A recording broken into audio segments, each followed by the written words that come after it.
Yeah, you know what time it is, baby. It's your boy DJ Harmonics, man, with another episode, or harmonically speaking. We are here today. I am all out of whack already. What in the world is popping up on my screen right now? Jesus Christ. How y'all doing today? How y'all doing today, fans? What's going on? What's going on? Before you forget, make sure you follow me on Instagram. Make sure you follow me on TikTok. I ain't really doing Twitch right now. Maybe in the future. Make sure you hit that subscribe button on YouTube. I am DJ Harmonics on all platforms. Shamefully, I got to talk about certain things today. It's a good day. It's a real good day. Real good day to talk about, popular culture. Man, Steve A. Smith is still in the news. I'm mad at him now. I kind of lost a little bit of respect for him now because he actually apologized to these motherfuckers. And I'm so upset about him apologizing. He posted stood 10 toes down on what he said about Jasmine Crockett. I'm sorry. It is what it is, but we're going to discuss that. We also got NBA news in the FBI, and not in a good way. Why can't we just celebrate basketball just coming in a good way? Why we got to, man? Always got to be something negative. This will be a good time of year. We got football and basketball simultaneously, and we can't even enjoy it. Joy, cause man, niggas want to go gamble and get in trouble with the FBI. Chauncey Billups, Terry Rozier. We're gonna talk about that tonight. And then, I ain't really talked about it this week, but we had that No Kings protest over the weekend. So we're gonna cover that too, see what people think. I might have some guests on tonight, I might not. I don't know. You know how niggas are. We will see about that. If you are watching and you want to join as a guest, you may do so as well.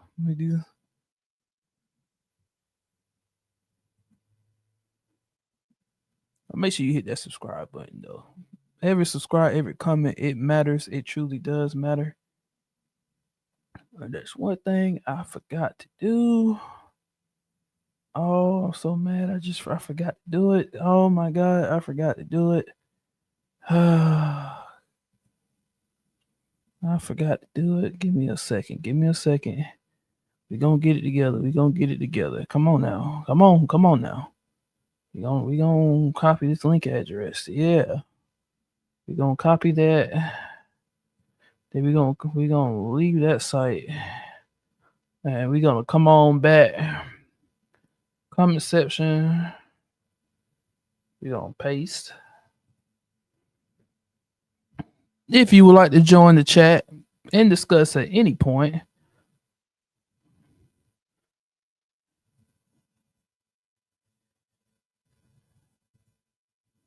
I have dropped in the chat the link to join. And you may join at any point you want. Debate me. If you don't disagree with anything, if you got something a comment to say, agree, disagree, you're welcome to join in as a guest. The link is in the YouTube comment section. So yeah, join in. So I guess we're gonna get it started with Stephen A. We're gonna get started with Stephen A. Smith. All right, let me get this ready. Where he at? Where that goddamn hypocrite at? Oh, he made me mad. He makes me mad, y'all. He made me mad, y'all. He posted stood 10 toes down on this. Let's go.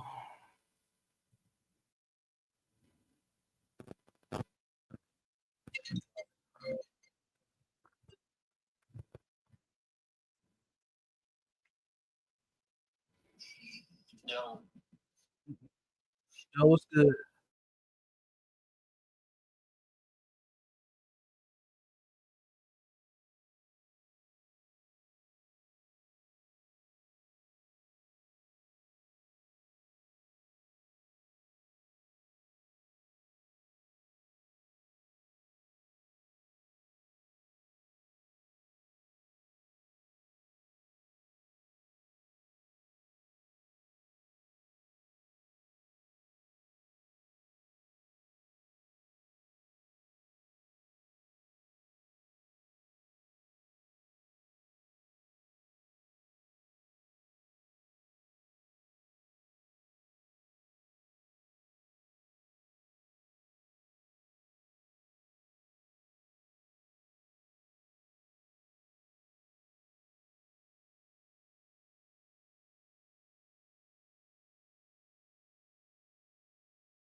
All right, all right, all right. So that's what he said. So this is what he said about Jasmine Crockett initially.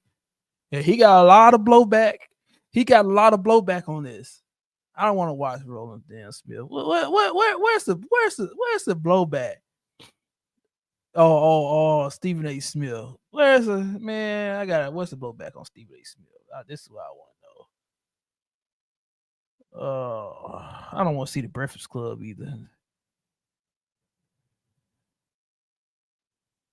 Yeah, this is insane. This is insane. Then he tried to come back and try to explain better what he meant. Me personally, I don't see a problem with what he said.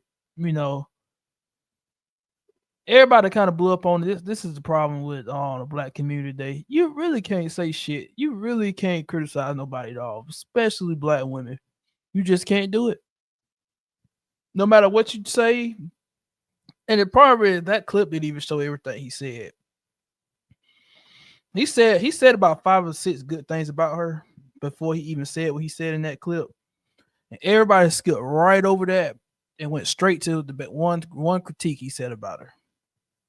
I was just telling a family member about this earlier. And she said, maybe I'm just older. I don't understand the younger generation. I was like, Auntie, in today's world, yeah, I'm not even being funny. It's the truth. You could disagree, you could agree. I don't give a fuck. You can't say shit, nothing, absolutely nothing, especially a man. Especially a man. You can't say shit about black women at all while people blowing the fuck up. It's just the truth. I'm not arguing that at all. It is straight fucking facts. We see it every fucking time. You can't say shit. You can't really say shit about black people, period.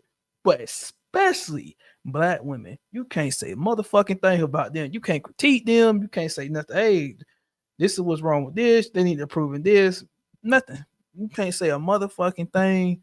Nothing. Or your ass gonna get destroyed, bro. But what I really want to do is I want to put up I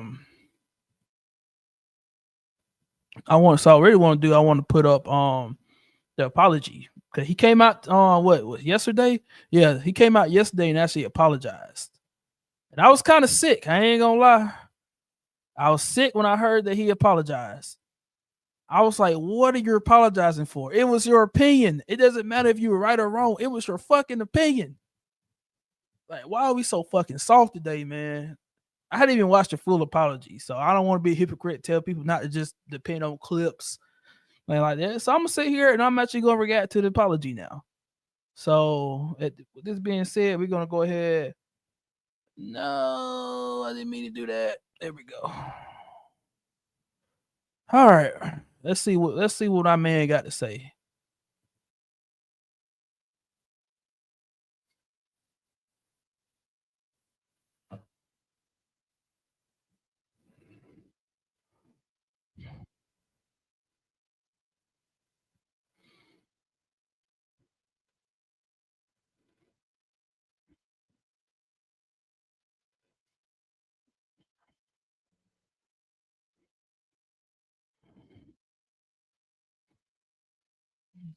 Stephen A. Don't.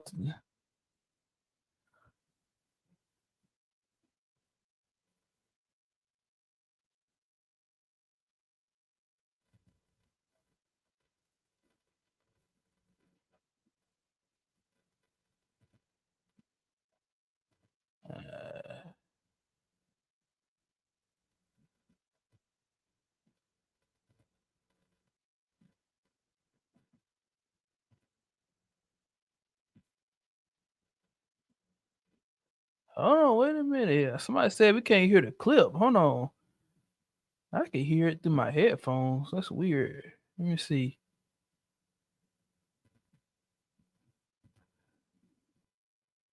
Huh. Let me go to settings and make sure.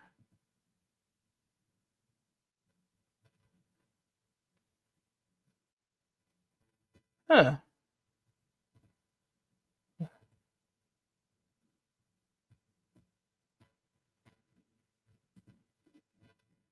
Let's see. What the hell? You can't hear the clip. It's not on mute. Oh. Shit, can y'all hear it now?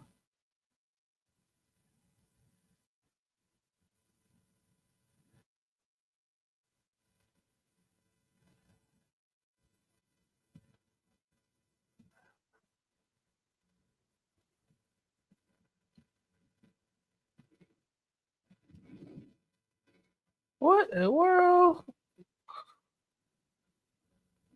Yeah, why y'all can't hear the clip? That don't make any sense. That doesn't make. I don't know. Let me try to remove it. At stage. That is so weird.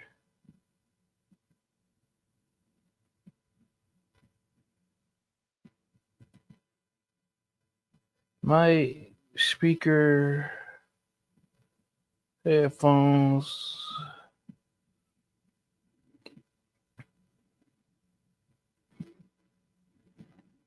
No, that's not it. That's not it. Oh, let me see something.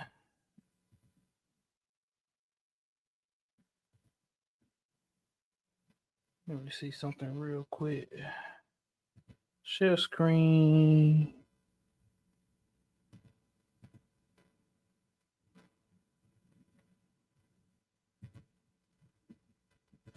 All right.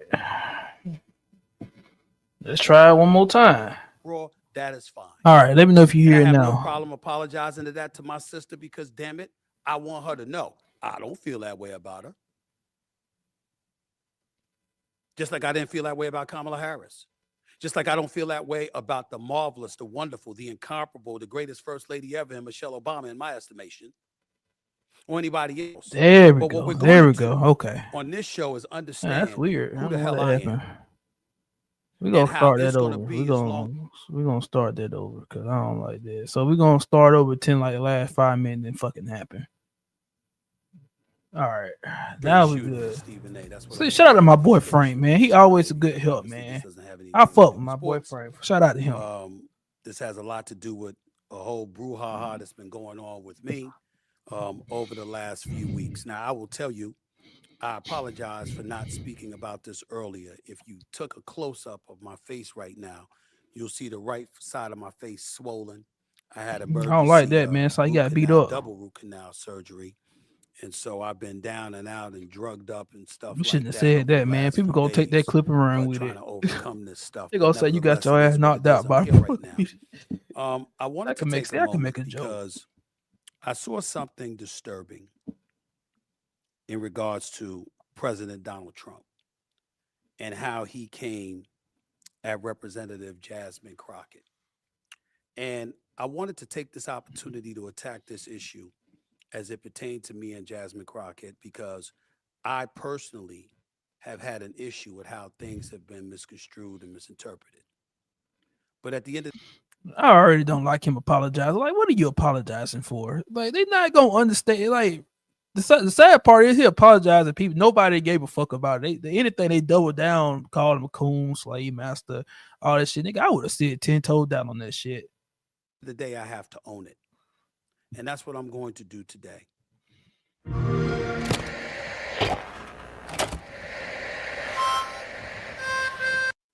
And so when somebody says to me, Stephen, rather than point to her and her verbiage and her language and how she talked about the president, what about how he talks?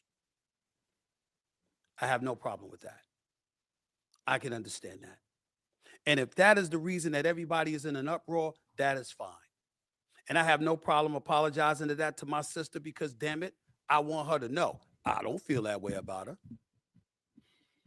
Yeah, he go doubling back now, bro. Doubling back. What are you apologizing for, man? You supposed to stood 10 toes down, Steven. Just like I didn't feel that way about Kamala Harris. Just like I don't feel that way about the marvelous, the wonderful, the incomparable, the greatest first lady ever, and Michelle Obama, in my estimation, or anybody else. But what we're going to do on this show is understand who the hell I am and how it's going to be as long as I'm doing this show. I have no problem apologizing if I'm wrong. I have no problem apologizing if I've made somebody feel a certain kind of way. I hate that shit. Why we apologizing because what people feel? Nigga, fuck your feelings. Fuck your feelings. How you gonna call your show Straight Shooter and then care about people's feelings? If that's what you right or wrong, if that's what you believe in, that's what you believe in. You gotta stand 10 toes down as a man on what you believe. There ain't nothing wrong with hearing the other side having debate. But I'm not apologizing for shit that I feel.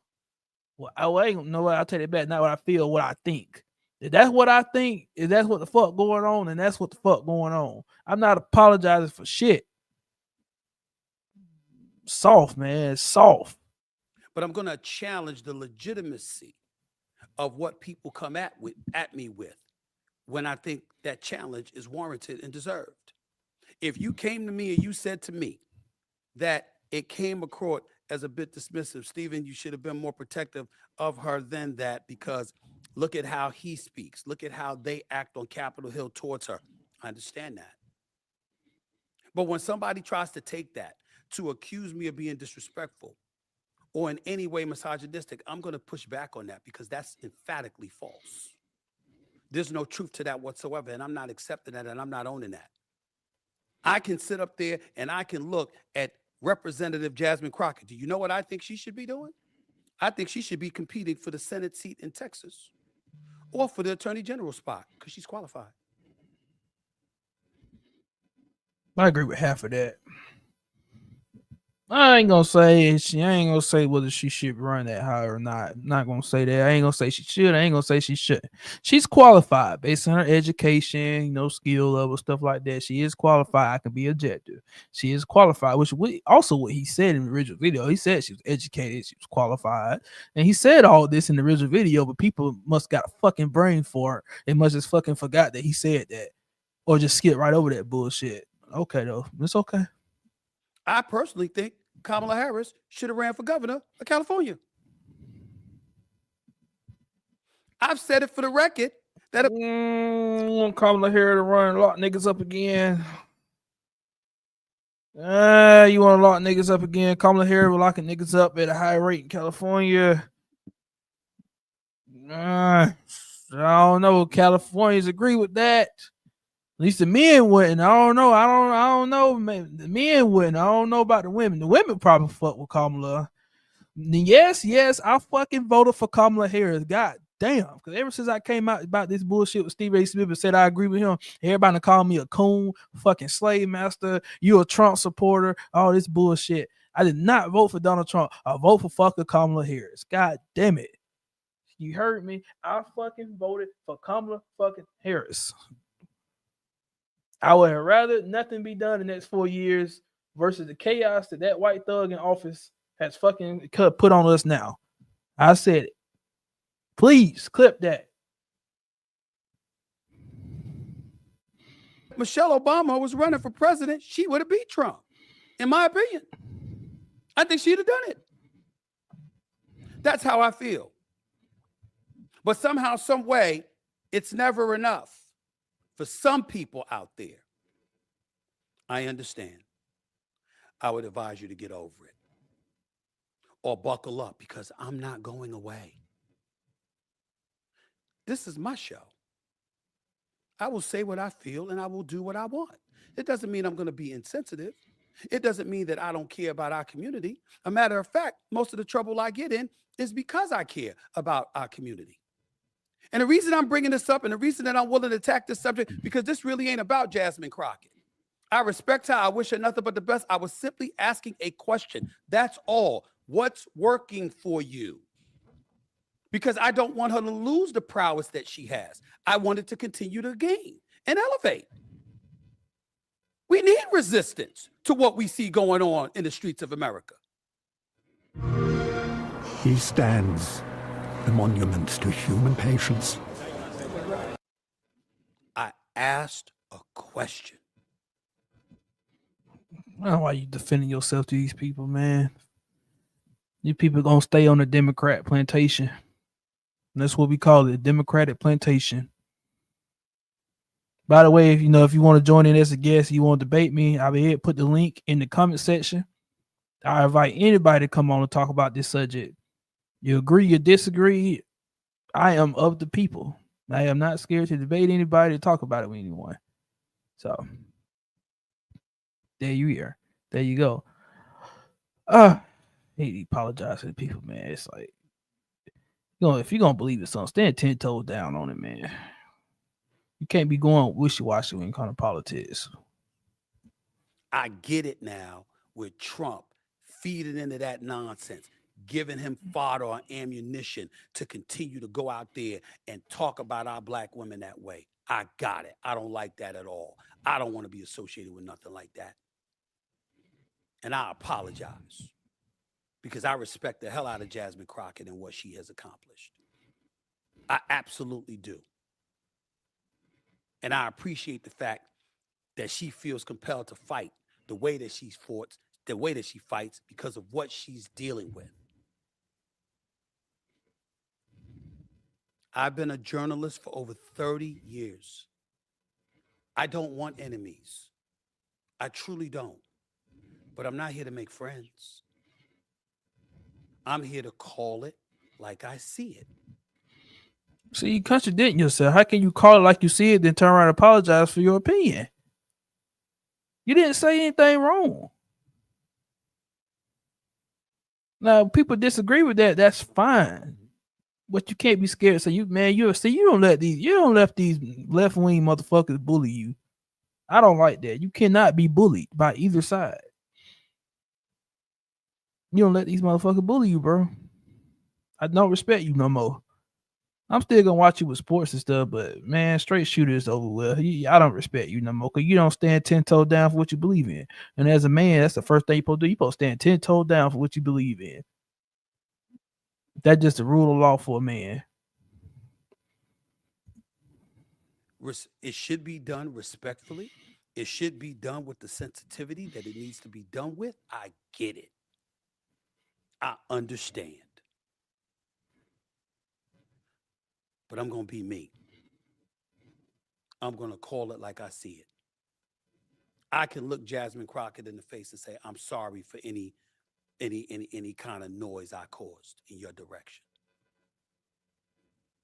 Because she is accomplished and she is smart and she does have an incredible, incredible challenge working in this political climate on Capitol Hill. I got it. And when Trump came at her like that, I said, damn it. I was pissed off because I said, that's what they're talking about. When they're saying, you know what, when you question something about her, it's going to invite that. I understand. Now that part I understand. Like even in the original video when this all came out, I did say that. It's like the one blowback I will give the left for coming after him like this. Like, well, you do have to, because black people love to do that, man. They love to talk about, well, what about them? What about the other side? What about the other side? So I do think he didn't really take that into consideration, like what she was dealing with on the other side with Donald Trump, that thug that's in office right now. So I'm gonna reject the person. Like I said, I'm gonna reject the person. He should have took that into consideration when he was talking about her. And he didn't. So I do give him credit for that one part. Apologize for that one part in that. I will give him credit for that. But we also need to be able to ask her questions. Just like we would ask Kamala Harris questions. Just like we would ask AOC questions. Just like we would ask Gavin Newsom questions. Just like we would ask Chuck Schumer questions or anybody else. That comes with it. It comes with it. The times that we live in, the times that we live in, the times we're living in. Yep. Absolutely true.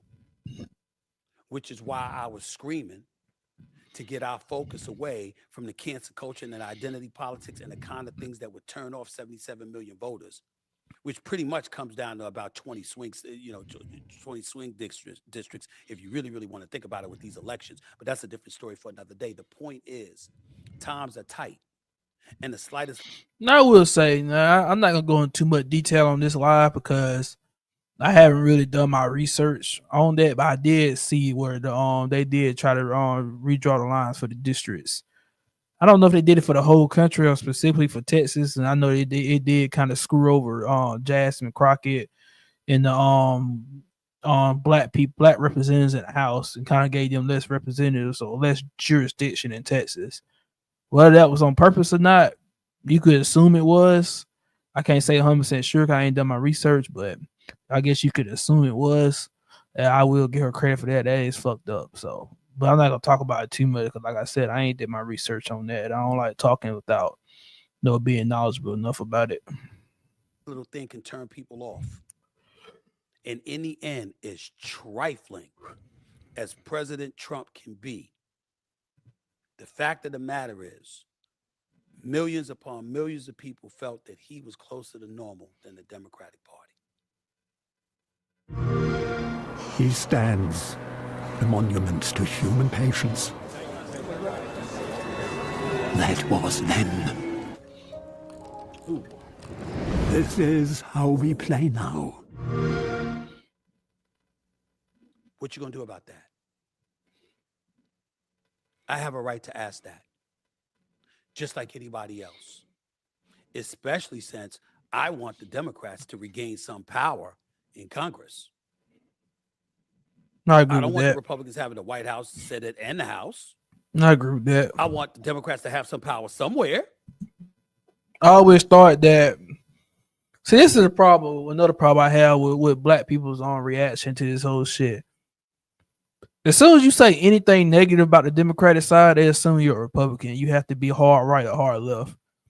Politics ain't so black and white. You don't have to be hard right or hard left. There are things in the middle. I'm more of a progressive. I'm not hard right. I'm not hard left. Yeah, I do have more conservative values than I do liberal values, but that don't mean I'm a hardcore conservative or I'm on hardcore on the right. That doesn't. Honestly, I think the best government is when you. Now, unfortunately, this never happens because they too fucking childish and too much of a power struggle. But in theory, I think the government always be best when they come together and get things done together and kind of share the power. Because I think Republicans do some things that are better. I think Democrats do things that are better. I don't think neither side are truly perfect. But a lot of black people like to follow the Democratic agenda, just all in on the Democrats. It's like, nah, Democrats don't give a fuck about black people either. They just lie about it. They make it sound good, but it ain't fucking true. They don't give a fuck about black people like that. Republicans just straight up tell you your face, like, hey, we gonna get the elite richer. We for the top, the high class and the billionaires and the millionaires, middle class and below. We don't give a fuck about y'all. That's the Republicans. It's really on a different. They both corrupt. But as soon as you say anything bad about a Democrat, you got to be Republican. You got to be a Trump supporter. Oh, they go to MAGA fans. Like, no, I didn't even fucking vote for Donald Trump. What the fuck are you talking about?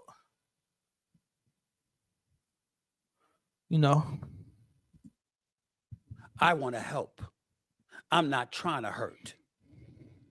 And I think being quiet and saying nothing and not challenging the strategy that's been employed hurts us as a community. I have always felt that way. And I will always feel that way. But that doesn't mean I'm always right. And it doesn't mean that I'm beyond apologizing when I'm wrong in any way. Because I'm not here to hurt. I'm here to help, to do my little small part, however small that may be. That's who I am. And that's who I'm going to always be. Town Hall, next month if you want it. Say the word. Jasmine Crockett will be welcome. AOC will be welcome. All of them will be welcome. We could have it right in the nation's capital. I'll conduct it myself. Nobody's hiding because we're all supposed to be in it together. Shit. I give Gil Griffin one thing, and this one thing I really defended him on. People love to say Stephen A. Smith only attacks when black people, and that he runs and tells and highlights, especially with the LeBron James situation. No, he don't. almost every episode he talks like this. He calls people like, "Hey, listen, my platform's open." He says he's invited Jasmine Crockett to his show multiple times. She's refused to come on. Come on, he's had open invitations to people out there who disagree with him in the past. He doesn't shy away from it. So anybody that said he shies away from debate, shies away from his critics, just a motherfucking lie. You just don't know what the fuck you talking about, bro. I'm just being straight up with you. Appreciate y'all time. That's all I have to say. Y'all take it easy until another day. Stephen A. signing off. See you on Straight Shooter, POTUS Radio, channel 124, Wednesday night, 6 p.m. Eastern Standard Time. Until then.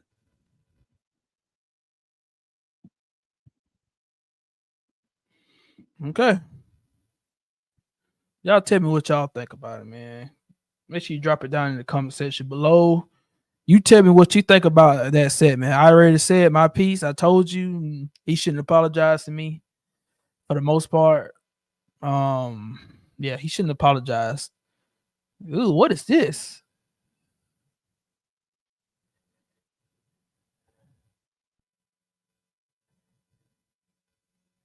Yeah, I should have put that on the thing. I kind of want to talk about this whole Gil Arena stuff too, how he kind of lost control over his shit. I really ain't fucking with that because I ain't gonna talk about it right now. Now this, I don't even know who this lady is. I don't even know who this lady is. I ain't even gonna lie. Her name is April Chapman. She said Steve A. Smith was right about Jasmine Crockett.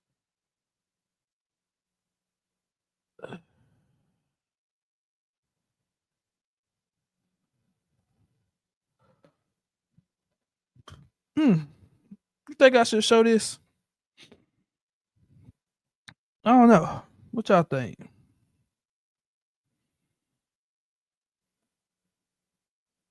You know what? Fuck it. Let's get through this then. Let's get through this real quick. Shit, I kind of want to see what this lady got to say. I'm gonna see. Let me see what she's talking about. Now her shit like 43 minutes long. I'm not playing the whole motherfucking thing. We ain't got all night for that bullshit. You hear me? But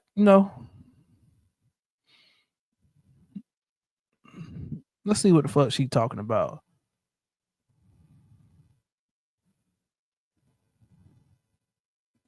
They want Stephen A. Smith canceled for simply telling the truth about Jasmine Crash Out Crockett.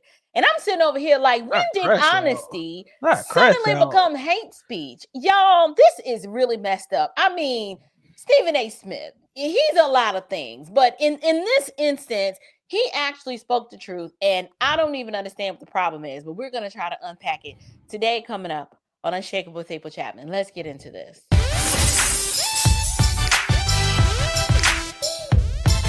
Grace and peace, you guys. I was gonna give her a compliment. I seen the full screenshot, man. I was like, oh, she's decent looking little mama. Decent looking mama. I don't know now. I don't know. I ain't hear that. That's not what it's about, though. It's about the content. I'm gonna shut my fucking mouth. Guys, welcome back to Unshakable with April Chapman, as we discuss all things social, cultural, political, and theological from a biblical perspective. I am your host, April Chapman, and welcome to today's show. So, if you haven't heard by now, ESPN host Stephen A. Smith, y'all, he did the unthinkable. He broke the cardinal rule. He did something that's practically unforgivable in the Black community, and he's down pretty bad. But I think he can recover from this. What did he do? Well, Stephen A. stood up like a man, and he told the truth. Like, who knew that if you, as a Black... I thought she was gonna say something else. I was telling my family member earlier, it's like the biggest sin you could make in the Black community, especially as a man, is say anything about a Black woman. That shit is like a sin. That shit's a motherfucking sin, boy. If you do that shit, you might well dig your own grave, boy. If you say anything about a Black woman, say anything. There are people in the comment section earlier say I hate Black women. I was like, how the fuck I hate Black women? Rest in peace to my mother. I love my mother. I had plenty of Black women in my family that I love. I don't fucking hate Black women. It's just a fucking truth, man. Bro, as a Black man, you can't say nothing. Actually, nothing. Any man that's watching this live, you know what I'm talking about. Y'all just too goddamn scared to admit it. You know you can't say nothing about no Black woman. You know you can't. It's over with. You get your ass clipped. You about to dig your own motherfucking grave if you say anything. And you know what the fuck I'm talking about, man. Don't make me sound like I'm fucking crazy, bro. Man, attempt to stand up to the matriarchal brigade of high-calorie orangutans, that the same people who you've extended so much grace to and chosen to defend when their actions were just indefensible, then when you actually decide for once to say, as maybe an elder of the community, to say what everybody else is already saying, that you would be canceled. They're calling for his head on the chopping block. I'm talking banished from the cookout, never to be seen or heard from again. Y'all, Stephen A had the nerve to ask whether Jasmine Crockett's street theater shtick, you know, her mop head Muppet musings that is full of all of the cussing and just the ratchet kind of behavior, that whole, you know, I'm the loudest person in the room routine. Stephen A asked if any of that actually serves her constituents. In other I just want to start. Make sure, hey, if you want to join in and watch this with me, you want to join in and talk about any of the debates later on. NBA, the FBI, gambling arrest. You want to talk about the No Kings rally later on. I do have the link to my StreamYards in the description below.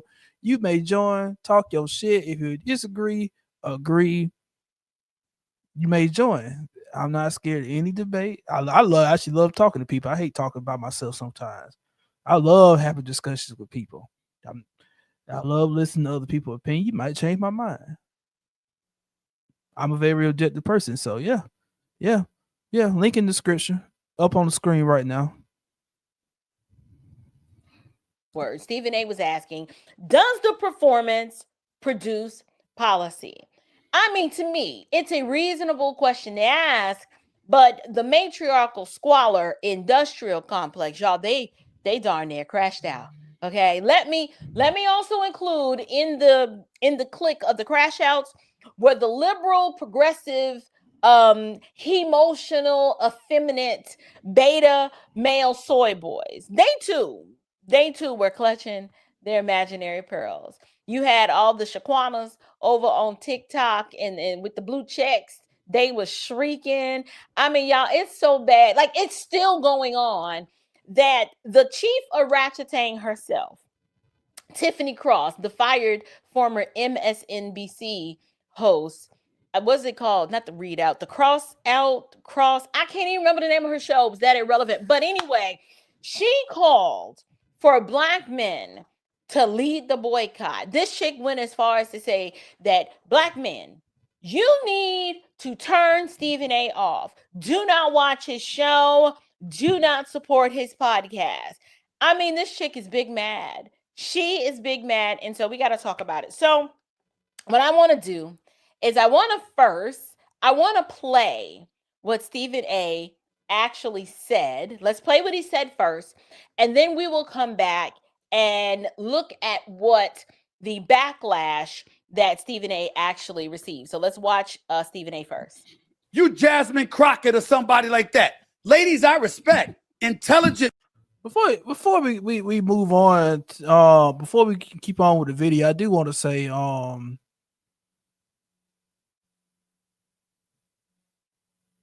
I give women a little grace on why they was upset. Not that they was right. No, y'all motherfuckers were wrong. I'm sorry, y'all motherfuckers were wrong. I give them grace because women are emotional as fuck. Yeah, I just thought women, I don't think most, especially Black women, I don't think most women just have the ability to actually think objectively and look at what somebody's saying when they're speaking against them. So the emotional outburst of Black women when this first happened, I was not surprised at all. I understood it. I didn't agree with it, but I understood it. No judgment for me. The men's reaction is what pissed me off. As men, you're supposed to be objective. You're supposed to be objective. You're not supposed to believe clickbaits. You're supposed to go watch the whole set bit. It'd be more objective, more logical in the way you think. So the men out here, I've seen this motherfucker Marklin Speaks, whatever the fuck his name is on Facebook, talking bullshit about Stephen A and what he said. See, I totally agree with April Chapman that niggas like that, y'all some motherfucking betas. If you're a man and you disagree with Stephen A. Smith, you're a motherfucking beta. You ain't no fucking alpha. You a fucking beta. You a goddamn simp. That's the motherfucking problem. You a motherfucking simp. So I fucking said it. Debate me about it. You a fucking simp. You a fucking. I was so mad at the men's response to this. So that I was so fucking upset. You a goddamn simp. Women, no doubt. But how Jasmine Crockett chooses to express herself, I'm like, is that gonna help your district in Texas? Hi, I'm Brett. And I'm Jonathan. This is Darla. And this is. Aren't you there to find a way to get stuff done as opposed to just being an impediment to what Trump wants? How much work goes into that? I'm just going to go off about Trump, cuss him out every chance I get, say the most derogatory, incendiary things imaginable, and that's my day's work. That ain't work. Work is saying that's the man in power. I know what his agenda is. I'm not exactly in a position to stop him since the Republicans have the Senate and the House. But maybe if I'm willing to work with this man, I might get something out of it for my constituency. Because like Joe Manchin said, he's there to represent, or was there for 15 years to represent, the people of West Virginia. She's supposed to be there to represent the people of Texas. I don't know. Maybe that just sounds ignorant because it's so simple. But it ain't that damn complicated. We make it complicated.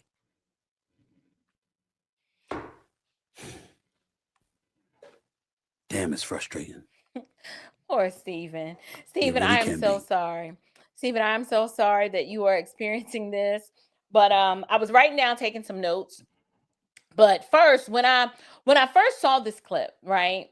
When I first saw it, I said, I laughed because I laughed not because it's funny.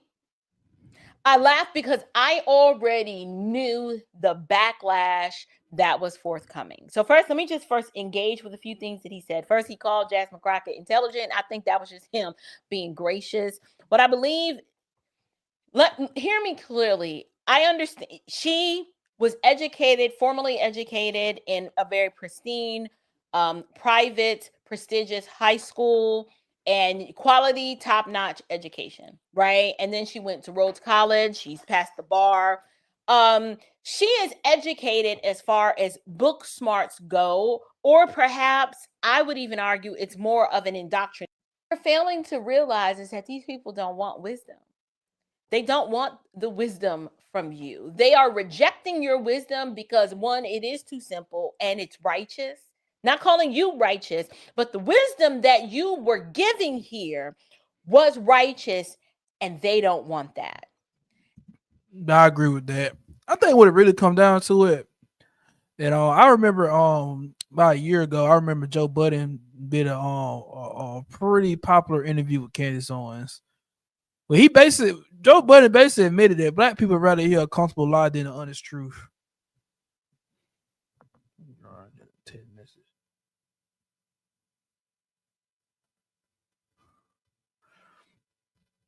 I think black people rather hear a honest life than a comfortable lie than the honest truth in general.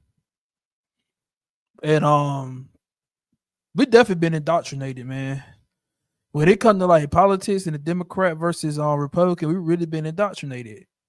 We really have been indoctrinated.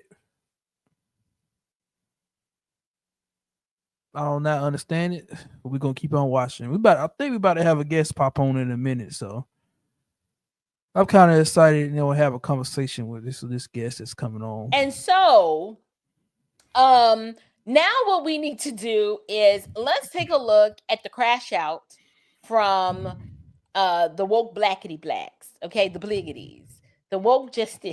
We call it the rejects. All these motherfuckers got kicked off or shut out of their show. The fact that y'all sitting here and listen to these people more than Stephen A. Smith is what pisses me off. All these motherfuckers got rejected off of their show at one point, got fired from their company at one point. Hey, y'all, these are the people y'all look up to and fucking listen to.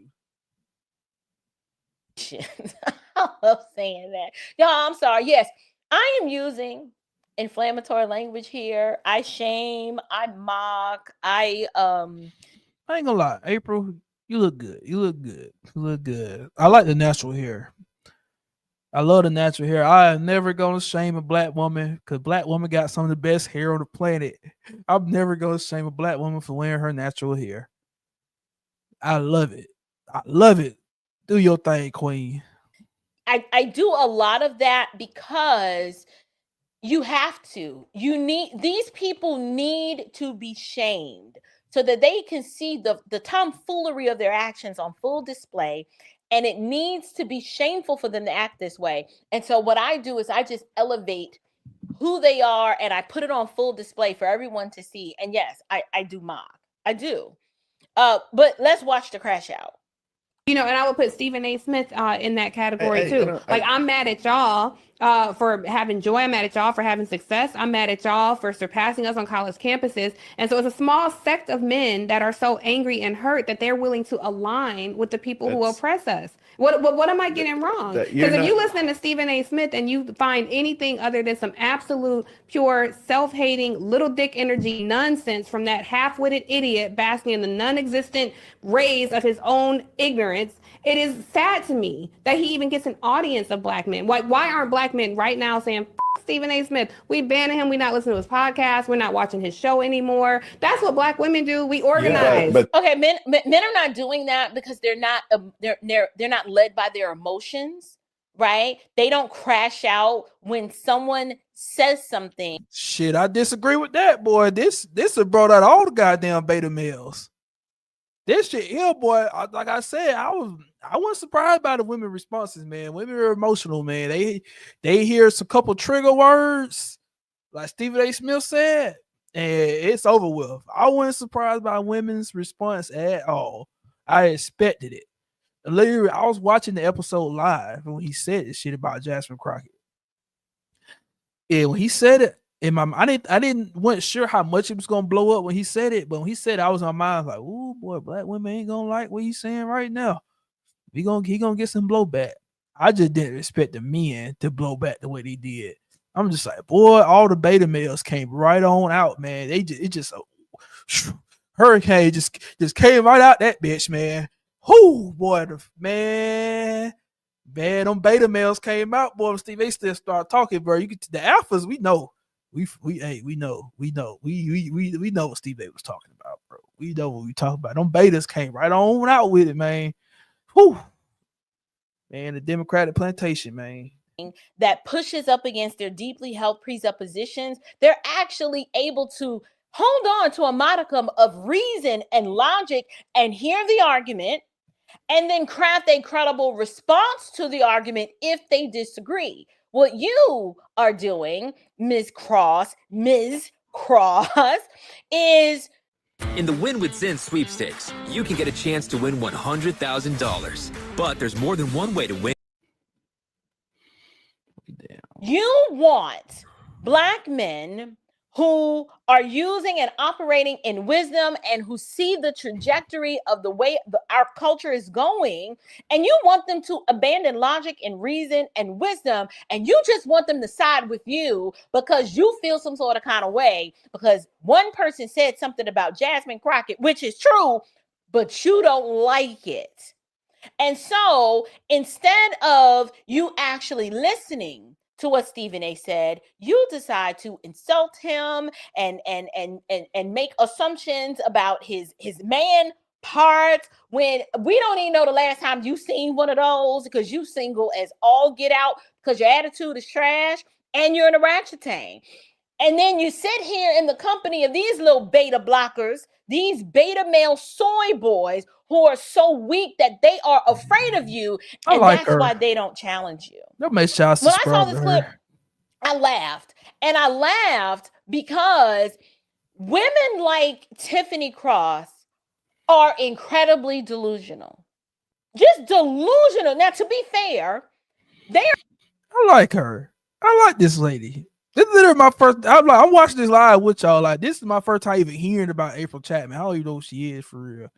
But I like her though. I like the way she talks. I'm about to subscribe to her, man. I'm gonna watch more of her videos. I like it. Me and her might have to get on live one day and talk. I like it. I had to hit her up, man. Let's talk, baby. Let's talk. I like how she's talking right now. She's very powerful. What she say. I like she's speaking facts right now. Oops, no, get that off the screen. Part of the main reason, y'all ain't gonna like this, okay? But somebody got to say it, okay? She is part of the main reason why the Black community is so messed up to begin with. Hear me clearly. I am not an apologist for Stephen A. Smith. Okay, to me, he's a liberal. He's still a liberal. He tries to front like he's not, or like he's a centrist, but he's not. He is still a liberal. He might hold to some social conservative norms, but he votes like a liberal out of fear and for corporate protection and to hedge himself against the backlash. Oh, wait a minute. When she made this video, let me see something, because when this video came out, oh, this is before him. Oh, she already knew it was coming. He hadn't even apologized yet. She made this video. Oh, she good. She good. I ain't gonna lie. I had a feeling he was gonna apologize too. I had a feeling. I wasn't sure what he's going to or not, but I had a feeling he was gonna back out of what he was saying. I had a feeling it was gonna happen. But despite of it though, despite it. Hey, listen, I fuck with her. I'm gonna have to make sure I subscribe to her. As the left gets more loony, people like Stephen A., who on some level still have a little bit of common sense, people like him, to a progressive like these over here, sound conservative, even though he's not.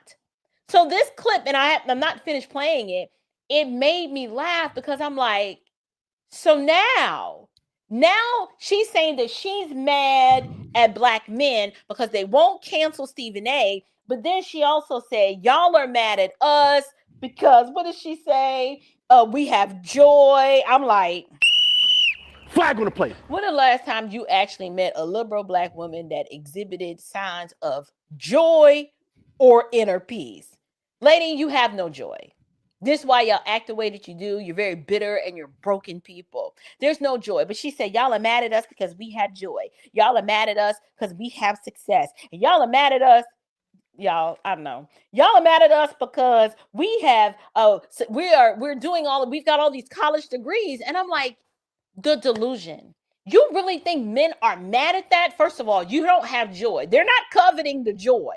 In fact, the further away that they get from some of y'all.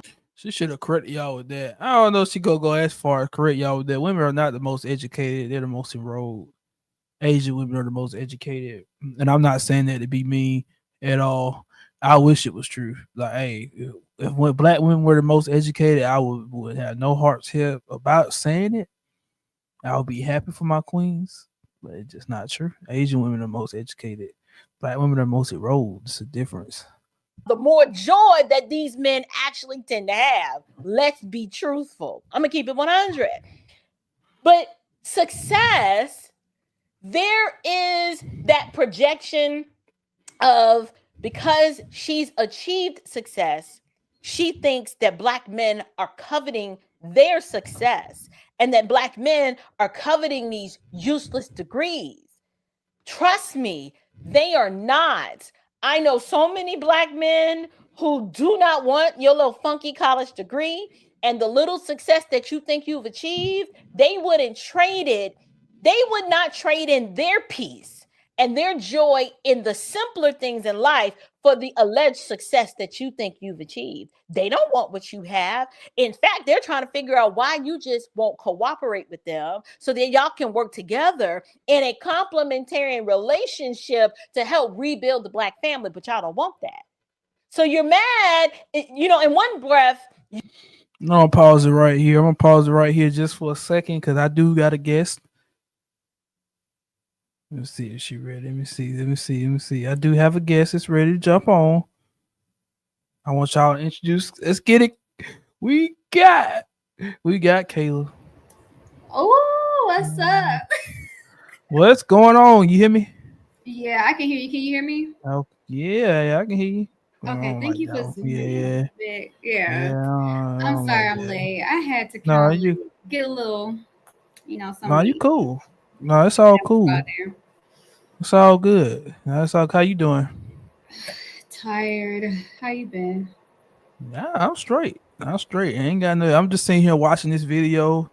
It's a woman named April Chapman. She kind of breaking down what she thinks about the whole Stephen A. Smith, Jasmine Crockett situation that's been going on for the last probably week and a half, 2 weeks.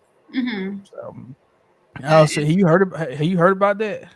Sort of. Let me catch up on that one. No, you good. No, what I'm gonna do? I'm gonna play the video for everybody and just keep playing it while you catch it up on it. Okay. Yeah, let's do that. Let me do that.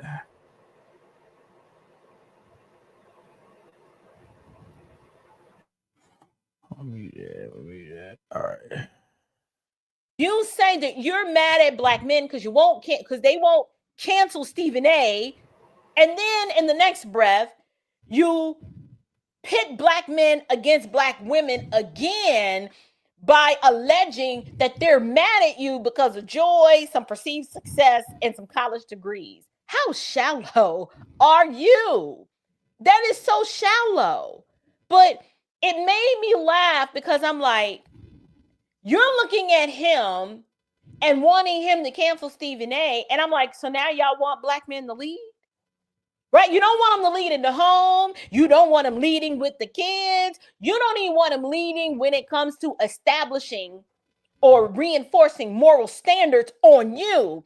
You just want him to lead when it's time to bankrupt a successful black man for telling the truth about a mophead Democrat Muppet mascot. Like, you want black men to lead in that.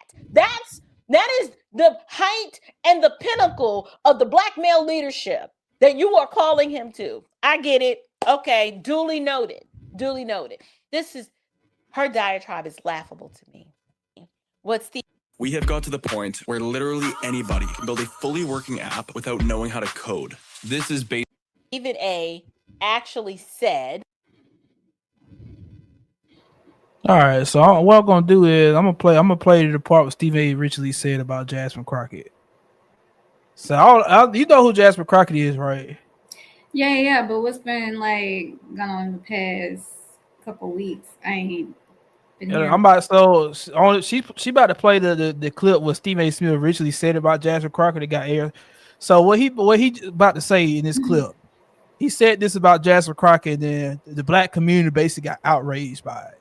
All kinds of celebrities were coming out, everybody was coming out calling him a coon, slave master, all kinds of things.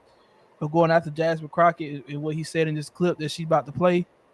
And yeah, it basically went on for about a good week. He had to come on the show last week and then try to kind of explain what he meant. He kind of doubled down on it, but he was trying to explain what he meant by what he said. I guess trying to minimize the damage that he kind of caused in this whole ruckus. And then yesterday he came on his show and he just straight up apologized to everybody to try to like steam off the heat, which I was very disappointed in because in my opinion, I think when you have an opinion about something, you should stand 10 toes down on it. You didn't know me come back to apologize because everybody in their feelings about it. Yeah, that's what I was gonna say. Like, I never apologize for something I feel strongly about. Like, it's either you take it or you leave it for me. So exactly. So I'm gonna play the clip. I'm about to play it. Okay. I'm gonna mute you because you got a little buzz in the background going on or something. Like it's like air conditioner or something. Yeah. No, yeah, you good. I'm about to play it.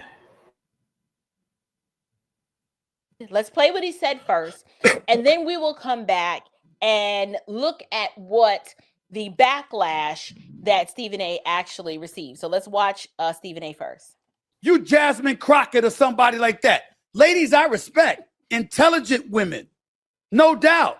But how a Jasmine Crockett chooses to express herself, I'm like, is that going to help your district in Texas?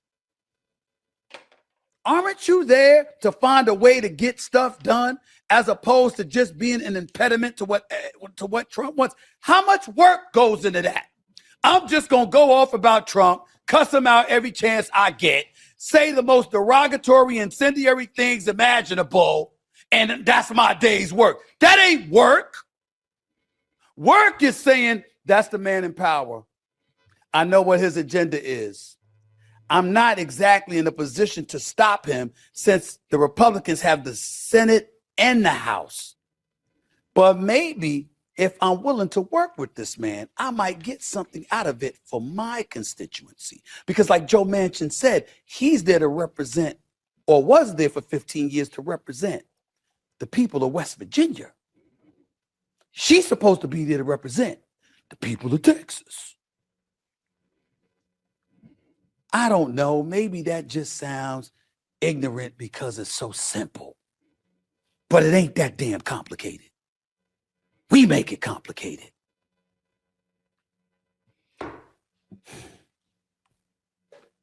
Damn, it's frustrating. Poor Steve. So that's what he originally said about 2 weeks ago on his show. That everybody got everybody outraged. I don't know if you got initial thoughts about it or not. I mean, you can kind of see. Okay, just imagine 2 different political parties, or even 3 different political parties. I mean, for those who are very strongly Democrats, hearing those type of words, yeah, I guess, they would be kind of outraged by what he said. If they were just still listening and still following along, like how the Democrats always ran the House, right? So anything that's different that the president do now is going to seem like it's an attack, right, on all people. So being that he's the type of person that's kind of like going, I wouldn't say going against what she's saying, but basically trying to make her view the situation in a different light, they're not taking it easily. Maybe it's the way that he delivered it. I don't know. But in my opinion, I mean, honestly, I get what he's saying. But that's because I'm not going to tell you my political party right now. But yeah. So like you sound like a soft conservative. It's like a soft conservative. I don't mind tell you my political party. Mine just changed recently. I don't know. I just been on this I've been on this journey recently where I kind of realized that the Democratic Party has kind of lied to us our whole lives. Have lied to us, and I've been indoctrinated like many black people.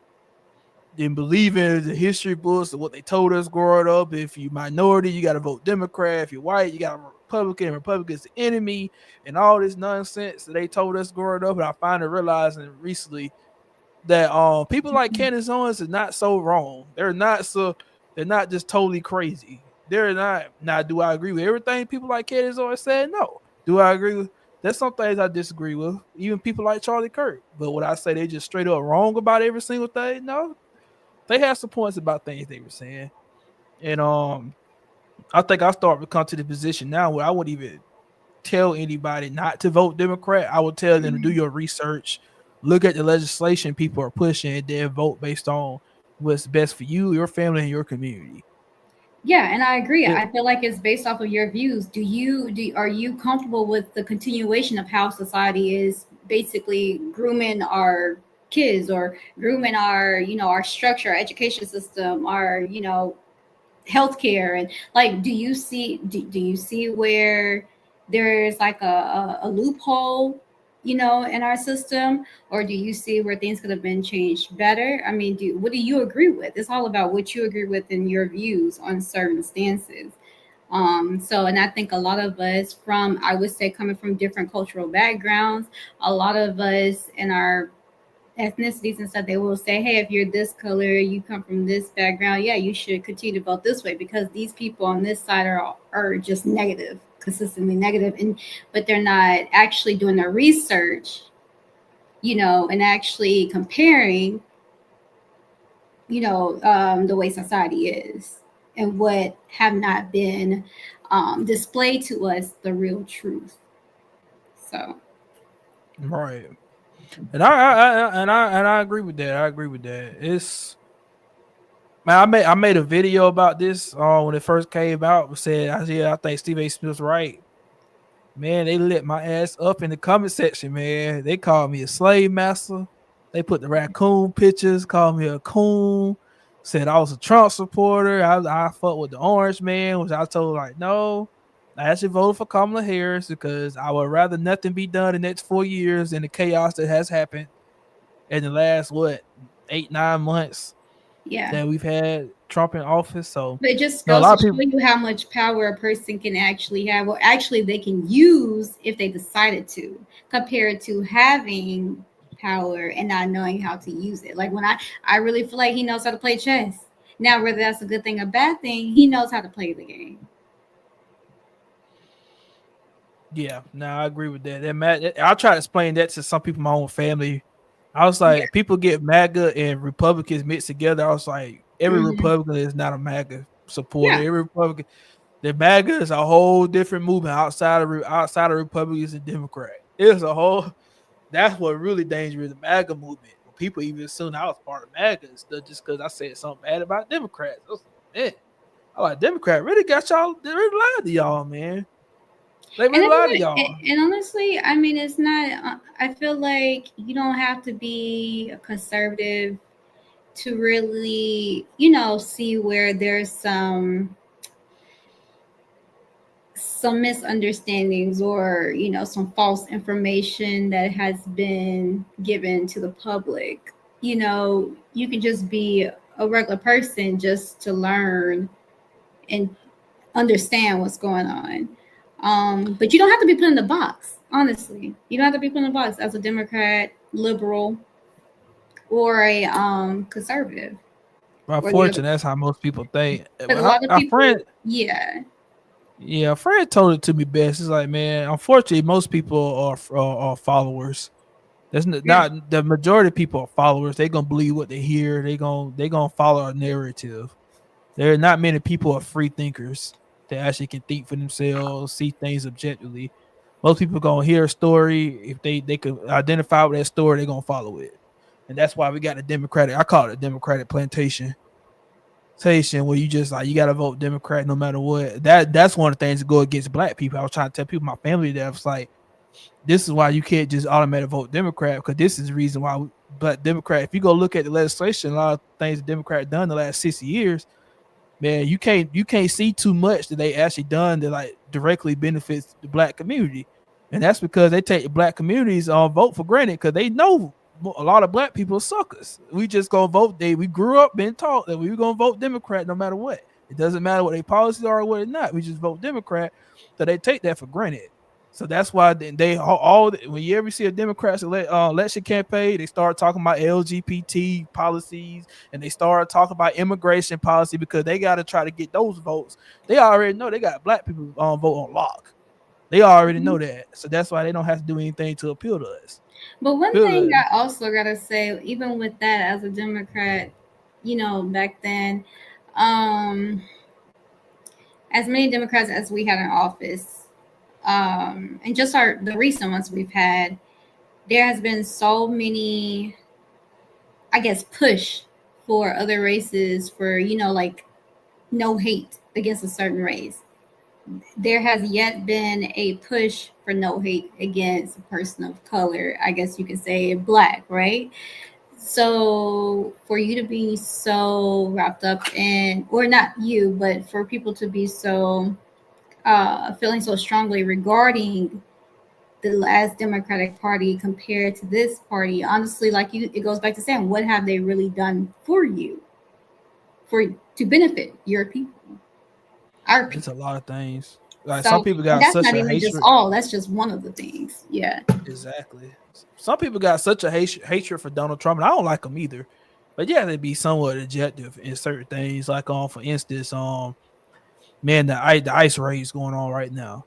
Now, I don't agree with exactly what the method, how it's been done, the kind of chaos it has caused trying to do it. But I do agree with, immigration has gotten out of hand over the years. It needs to be people need to put the country needs to put a handle on it. So I agree that it's been done in general. Like, I was talking to a colleague the other day. I was talking about the ICE raid in Chicago. And people like D.L. Hewley, people like that, they'll come out like, oh, look what they doing in Chicago in the black neighborhoods, but people don't know the background story oh, why if it's come to this in Chicago, what they're doing, they don't know that the Chicago mayor, a black mayor, passed a bill last year to give illegal immigrants. Chicago pretty much been a hub, one of the hub cities for illegal migrants because they've allowed it to happen for years now, and they've been really relaxing their laws in Chicago. And the mayor passed a bill about a year ago that literally gave illegal migrants resources to be able to live in Chicago in low poverty areas, which is mostly black community areas in Chicago, which is why they was in that neighborhood where ICE raided. That broke national news, which is, and black people were the one complaining to Chicago PD like, hey, we got illegal migrants in this neighborhood. They committed crimes. They're breaking into businesses. They're doing all this stuff in these low income neighborhoods. They're doing all these. And Chicago PD, the mayor wouldn't do anything about it. Now, granted, these illegal migrants are getting resources that black people aren't getting. They get denied the same resources, and that's one of the problems with Democrats and why the shutdown's happening right now that the media don't talk about on the Democratic side. Now, I agree that the Republican side is fucked up too, because you trying to raise health care and make that shit out the roof for citizens, middle class citizens, and that's just not right. So I definitely want to slap Republican hands for that bullshit. But what the media don't talk about is the Democrat side too, and how they're trying to increase subsidies for illegal migrants. Like, why are we paying tax dollars for illegal aliens that not even citizens? They're not even citizens, don't have a visa, don't have anything, not even in the system in the United States. Why are we giving tax dollars to that? Why are we?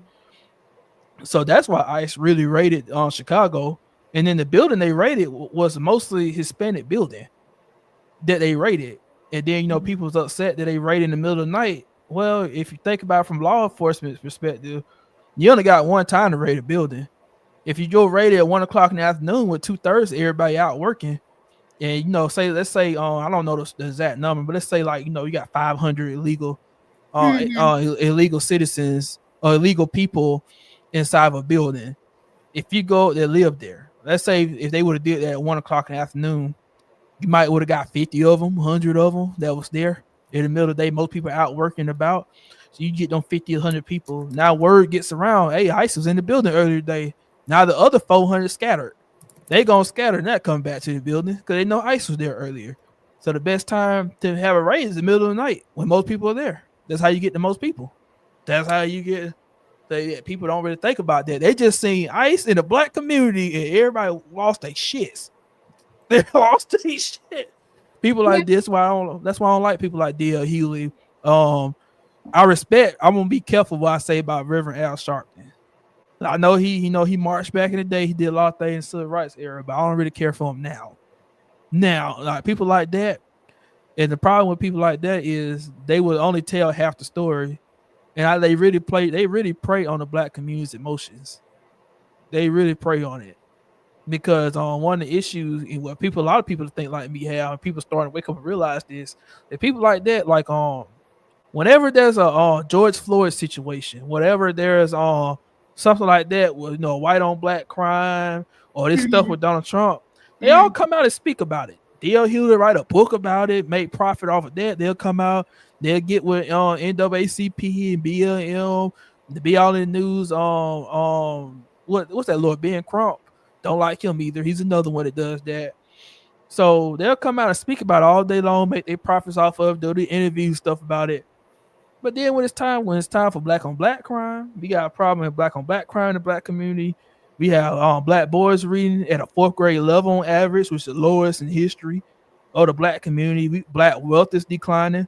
They have said they believe by the year 20, by around 2050, the black community, we won't even be the largest minority community anymore. It's gonna be Hispanic people.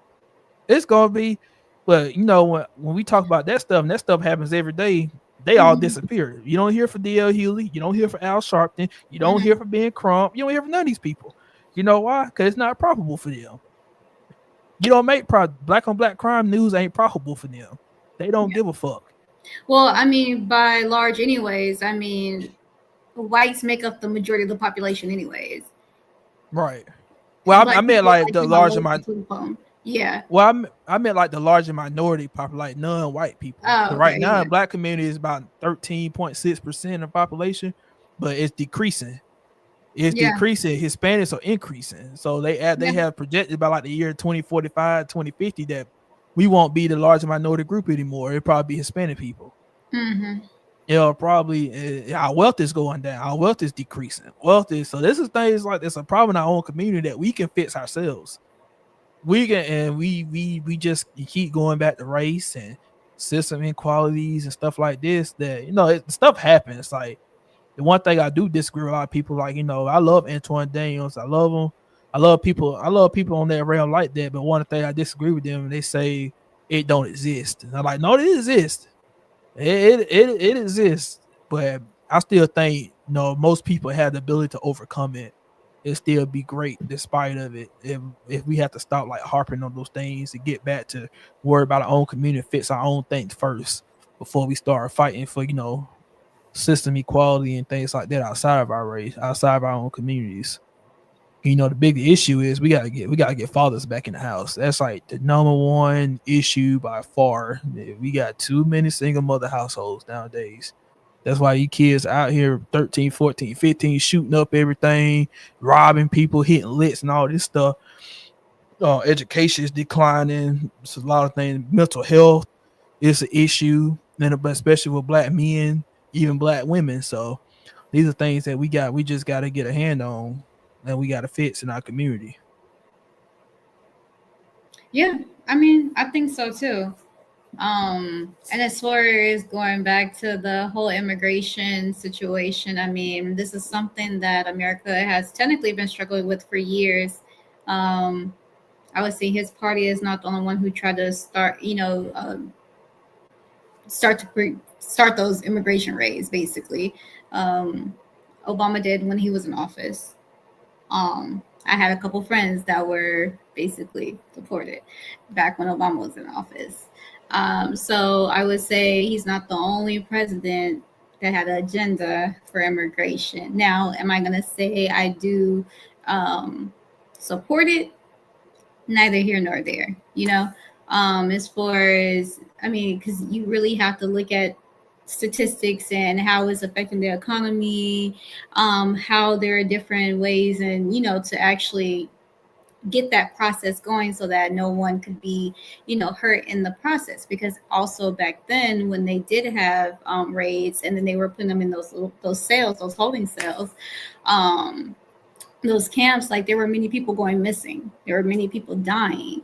So I think also when you're trying to do an act like that, you also have to be definitely prepared to make sure that if you are trying to deport people, then you need to ensure safety for sure. Also, yeah, and I do feel like, yes, we do need to implement or provide more resources so that, people can start staying in the home. The mom and dad can be back in the home. But you also want to make sure that the people that are in the home, because you can have a mom and dad in the home and you still can have chaos, right? The child can still come out just as bad as you would have initially didn't want. So it's also about making sure you have the correct people in the homes, the correct mom and dad in the homes. Right. So I think therapy is a big thing for families and individual people. We need to start saying, hey, it's okay for Black men to go get help, seek therapy, Black women to go seek therapy. Anybody go seek therapy. Because you can try to keep somebody in the home all day long, but if you're not fixing yourself on the inside, it defeats the purpose. No, I agree with that. And then you gotta stop. You gotta stop the trauma bond, and stopping the trauma bond, which is therapy. We do need more therapy. We do. I'm actually thinking about a career change myself. I'm thinking about going to get my master's, and I gotta figure out how I want to do that. I think my first thought master of psychology, but I gotta make sure I'm gonna do my research this time, like I did do the first time when I got my bachelor's, and make sure I'm making the right move. What's the best way? Because what I really want to do long term is open up my own mental health therapy practice. I have my regular client stuff during daytime, but like after hours, I actually want to like give mental health sessions to young Black boys for free or very low cost at least. cost at least, and that's why it's gonna be my giving back on our nonprofit that we doing. Kind of get back to young black boys. I want to lead these, man. We gotta get these young black boys on the right path, man. I'm sick of the narrative being that boys are thugs and criminals, and that's all we are. I'm sick of that. It's time to get them back on the path of righteousness, man. Some of it be controversial, I want to tell you. Some of it be controversial. We will talk about it in our program, but I think even then, I think it'd be good because I'm definitely gonna be pushing nuclear family. We got to get out of this baby mama, baby daddy era. This shit sucks. We got to get out of this, man. I'm putting the onus on both men and women for this, but I'm gonna focus on men though. I don't think men. Somebody was telling me that I should include women in our organization. I was like, women ain't gonna listen to no man telling them that shit. Like now, if one day I happen to meet a woman that's really on board with the mission, she wants to start a women's division in our program, I would consider it then. But I can't be the one to give women that kind of message. I have to let her. I think it's better to come out of a woman's mouth than me. So I'm gonna focus on the boys' side, make sure they protect themselves. I'm gonna bring in I want to bring in experts in certain fields, experts in finance, expert entrepreneurship, work with different trade schools. Because one thing, my friend did, going from, not having much money to now he shout out to him to making good money now as an electrician. Like, I don't want to hear no excuse. There's no excuse for a man being broke now. None. There ain't no excuse for a man being broke long term. Let me rephrase that. I know you're gonna have your ups and downs in life. So I don't want to hear the excuse. Well, I didn't have money. I don't have money to go to college, or I couldn't go to school or do anything because I ain't had the money. Look, my friend didn't have a dime to his name. That man went right on up to tech school, signed up for it. Put his head down for a year, got his certifications as an electrician, and now that man making real good money. Yeah, that's what I said. It definitely starts with your mentality. It's a mind, exactly. It's your mindset, your mentality is all, and then next is your society, your social activity, your social standard. Who's around you? Who are the groups are you mainly being around to try to get you to where you're trying to go? Then is social media also plays a part of why a lot of people are progressing the way they do. In a bad way and maybe in a good way. You got a lot of influence from social media, which hinders the youth. I mean, have you seen lately there's been it was this one video and this lady was like, she's never gonna allow her son to date some of these young women because now they be like, oh well, the girls be like, nah, if he ain't spending $300 on me, and they be in high school now. Back when we was in high school, I don't know who was making $300 unless we was getting it from our parents, and we probably wouldn't even get it from our parents unless we was we were good behavior, making good grades until a certain time period. So now you got young kids making money from social media, and now some of the girls oh no, he gotta have a bag, he gotta spend a bag on me, and they still in high school. Right. No, right. I agree. And I agree. No, you keep going. No, I'm just saying, it just don't be making sense. How you in high school and you talking about somebody spending a bag on you? Do you know your algebra? Do you know your trigonometry? Marriage is relationships and marriage is relationship and marriage is a thing. It's 100 and 100.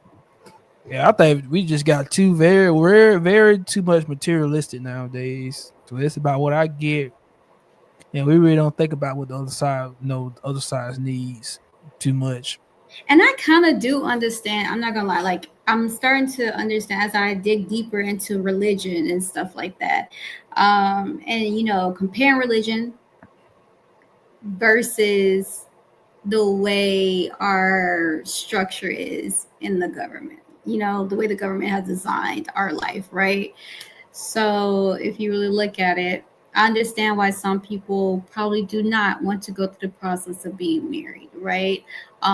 Because when you think about it, when you get married, then you have to go through all of this and something happens and there's divorce structure, then you have to pay all these fees. You're only getting the certificate, you know, for the government basis, right?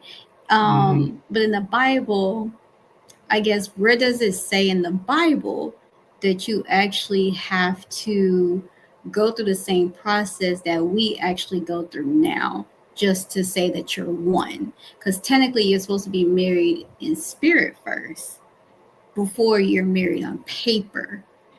Because I agree with that. And so I think when you really look at it, that's from a religious view.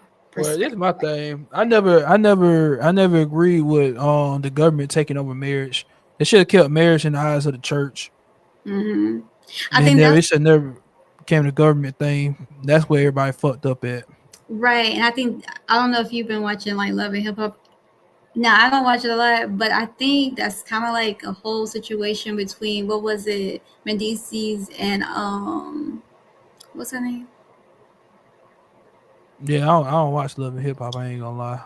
Yeah, so them two, like, I think they had like a different type of marriage that wasn't, like, I guess, recognized in, you know, in most states. So technically they're not technically married because they didn't go through that actual process. But they're married, but they're not recognized as being married through the state. I mean, through the entire country. I think it's just through the state. But right now, as a man, the only eyes I see with a marriage through government, the only positive thing I can see out of it being on paper is what happens when your partner passes away. Because I've seen it with my own parents, or even like situations like a couple years ago or last year when Rich Homie died. When he died, and then his baby mama couldn't get nothing, and the family didn't get her anything pretty much. Because she was never like married to him, even though she had 2-3 kids with him. Never married. That's like the only negative thing I can see about like not getting married on paper. Not right. Because if you're not married on paper as a wife, then you ain't really entitled to nothing when your husband dies. Oh yeah. Or your boyfriend dies if y'all don't get married through the government. Right. Yeah, unless, but even then, there's workarounds around that. He can leave a will. Right. And leave your things in the will. It's in the will, so there's always workarounds around it even then. So the one again I want to teach young boys, like, man, most people don't even know what a prenup and a postnup is. Like, make sure you have that agreement with your wife before y'all get married. Yeah, I know a lot of women get scared off by that, but I was like, women benefit off prenup, postnup too. If she's in on the agreement, like, you can set the boundaries. So in the case of divorce, in these documents, like, hey, okay, in the event of divorce, these are stipulations. If you cheat or anything like that, and y'all both agree to it, like, hey, you don't get nothing if you cheat on me. You don't get nothing. But hey, if you leave a divorce because of other things, irreconcilable difference. I think irreconcilable difference is bullshit. But just for the sake of conversation, like say, things just didn't work out, y'all fell apart, stuff like that. Nobody did each other wrong or cheated or anything like that. Then I'm going to give 25% or 20% of my assets to her, or she gets this property or that property, things like that. They were things you could discuss and arrange pre-marriage, but a lot of people don't fucking know that. So I want to teach, especially young like boys, like when they get up to like get ready to go off to college, and that's the first chance they get might meet their future wife. I want to make sure they know that information. They can protect themselves. Right. So I also want to talk about, because one of the things I actually I got a change on recently. I ain't gonna lie, you probably like this. Hearing this from me, I definitely used to be the dude to be like, even a couple months ago, I would be the dude to tell a young boy, be like, hey man, or a high school dude, like, hey, bro, get out here and I ain't gonna say get out here and be a promiscuous too much, because men can't be hoes. We on the promiscuous. But I would be the dude to tell the boy, like, hey man, don't get no relationship. I don't believe in men. I used to say I don't believe in men even being in relationships in their 20s. In their 20s, I think in your 20s a man should build. You should figure your stuff out. Experiment with have your casual fun with women. See what you like, don't like. And then we get like, I ain't even gonna say 30s. This is what I used to say, not now. This is what I used to say. So when you get about 25 to 27 plus, this is when you should start taking women seriously. That used to be the way I think. I'm not gonna lie. I've had I still wouldn't say I disagree with men to choose to take that route. Yeah. But I have had opened up another possibility now. I will say one of the things I regret about college, and I had to do some reevaluation of myself. I had to hold myself accountable. I probably met about 2 or 3 women in college that were definitely wifey material. And if I would have took them more seriously, then I'd probably be married right now. And I don't think there's nothing wrong with a man or a woman. I'm gonna teach this to my son and my daughter if I have one. Blessed enough to have one. I don't think there's anything wrong with looking for your husband, your wife in college. Because I have, like I said, I met about 2 or 3 women that were really good women. They were wife material, but I was too busy paying attention to the hoes. And I just kind of shoved them to the side, kind of friend zone with them. I ain't gonna lie. Yeah. Or I played around with them a little too much, and they lost interest in me because I wasn't like taking them seriously. And that's on me. That's on me. I would, looking back at it, that's about 2 or 3 of them, man. I wish I would have handled that differently. I paid attention to the wild one that was giving it up easy. You know how they were fun and a little bit wild and stuff like that. That was on me, and I take ownership for that. But now I'm gonna teach my son and my daughter different, especially women. I think women, that should be one of your priorities. Is trying to get married, bro, when you're young, while you're in your prime. Trying to get married. I think I explained this to a coworker. The first thing she said, like, you gonna teach your daughter to prioritize men over education? Like, no, not what I'm saying. What I'm saying is, when my daughter go to college, I'm gonna tell her, like, hey, listen, get your grades, make sure you do good at school, but hey, don't you ignore that boy that's over there in the corner getting all A's and B's and got his head down grinding.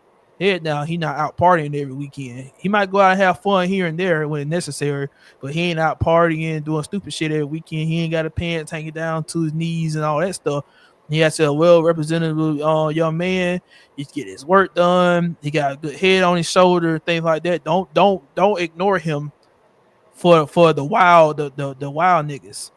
Like, just because they a little bit more fun, a little bit more outgoing. Don't ignore the quiet one in the corner getting his work done. You should pay attention to him. Same thing with my son.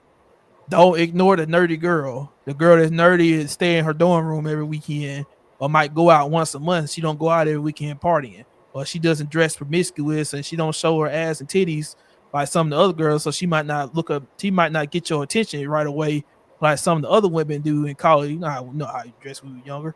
Dress when young when we was in college. Dress like don't ignore the nerdy girls. The girls that actually getting her work done, got her head down, got her hair done. She ain't dressed half naked all the time, all that. Don't ignore her. She might actually got something going for herself. Pay attention to her, son.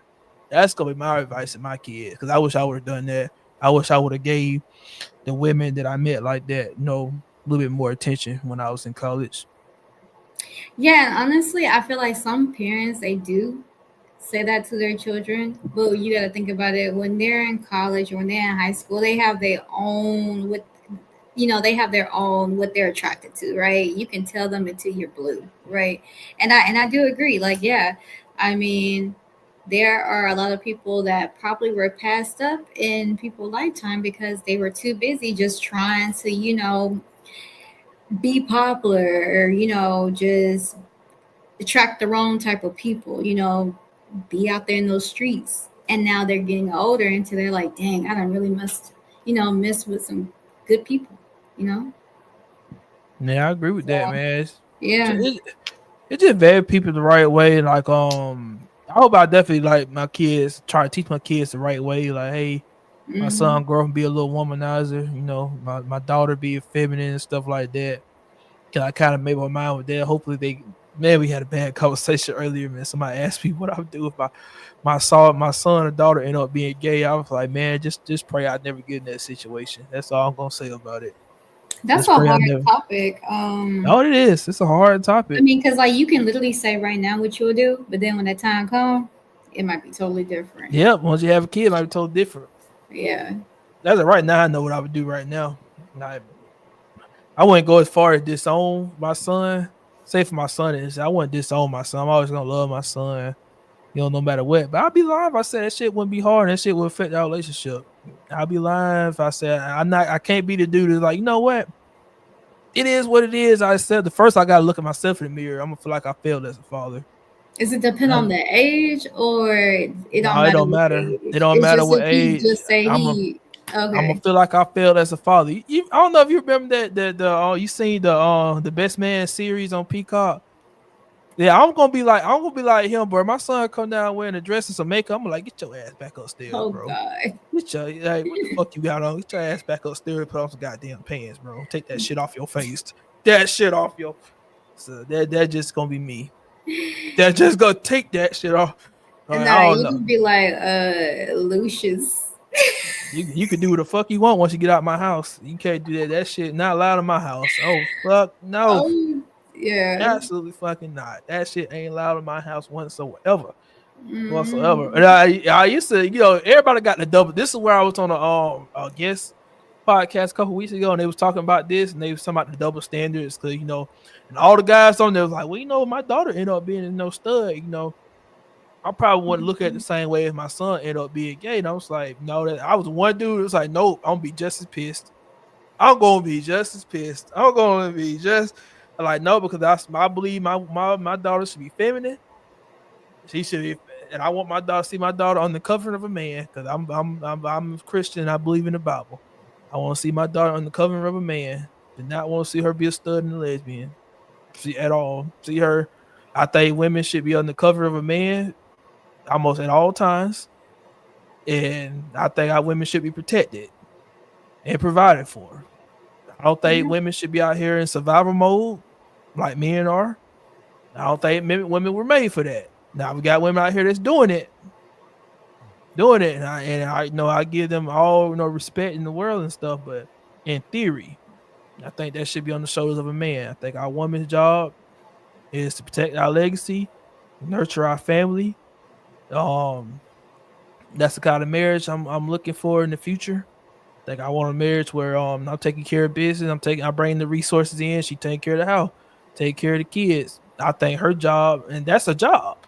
I don't know where we got this mentality today that we think that's you want a slave as a wife and all this. Like, no, that's a job. I don't care if I'm a multi-millionaire. I could be a multi-millionaire, and I still think my wife's job is taking care of the house, taking care of the kids is more important than what I'm doing. Our legacy is most important. Not money. Money comes and goes. Status comes and goes. Our kids and what we do in that house, that's forever. That's eternal. I think that's very important. I think I don't say women shouldn't work, because I think like women gonna work regardless. What is in the house, that's a job to me. Like I said, that's important.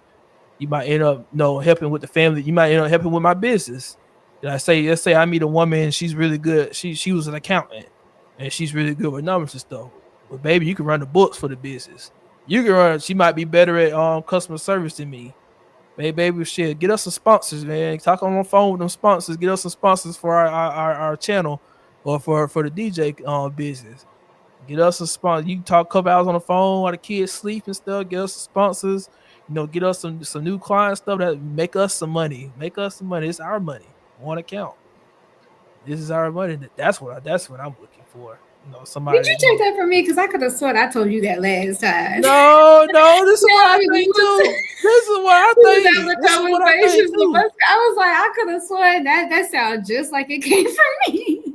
You might have said it a long time ago when I thought a little different. I think that was because I wasn't necessarily on this wave probably a year ago. I realized that the more I've like sat back and reflected and kind of learned things and stuff, it's like, yeah, because I used to be really against that. Like, bro, I don't want my woman being in the house. No, let her have her own thing, because I don't want to be the center of attention for her. And then I started looking at it different. Like, well, I'm not the center of attention for her. I'm just doing my manly duties as a man. I'm just doing, and she's doing her womanly duties as a woman. She's doing, and that's okay. Ain't nothing wrong with that. Yeah, ain't nothing wrong with that at all. I don't look at it like she's not doing anything in the house. I'm not looking at it like that at all. It's like, man, you take care of business, take care of our kids, so at least they go to school age. And then, if you want to, she want to get a work from home job, make her feel better. Maybe she get the work from home job and all that money go towards the college funds, or it might be our vacation money. It might be stuff like that. Or she wants to, work on a family business. And, she wants to pour in and kind of be like my assistant, working on a business and stuff. That's fine too. I would love that. No, it's good to have a woman at home, if possible. to raise the kids, because you don't want nobody outside raising your child. Because then you wonder why. Well, where did they get this from? Why are they learning this type of stuff? They getting you gotta think about it like this. All these the youth, okay, the parents probably will be like, well, where did they get that from? I'm not teaching them that. When they learn how to do this, and half the time it's because their friends are teaching them.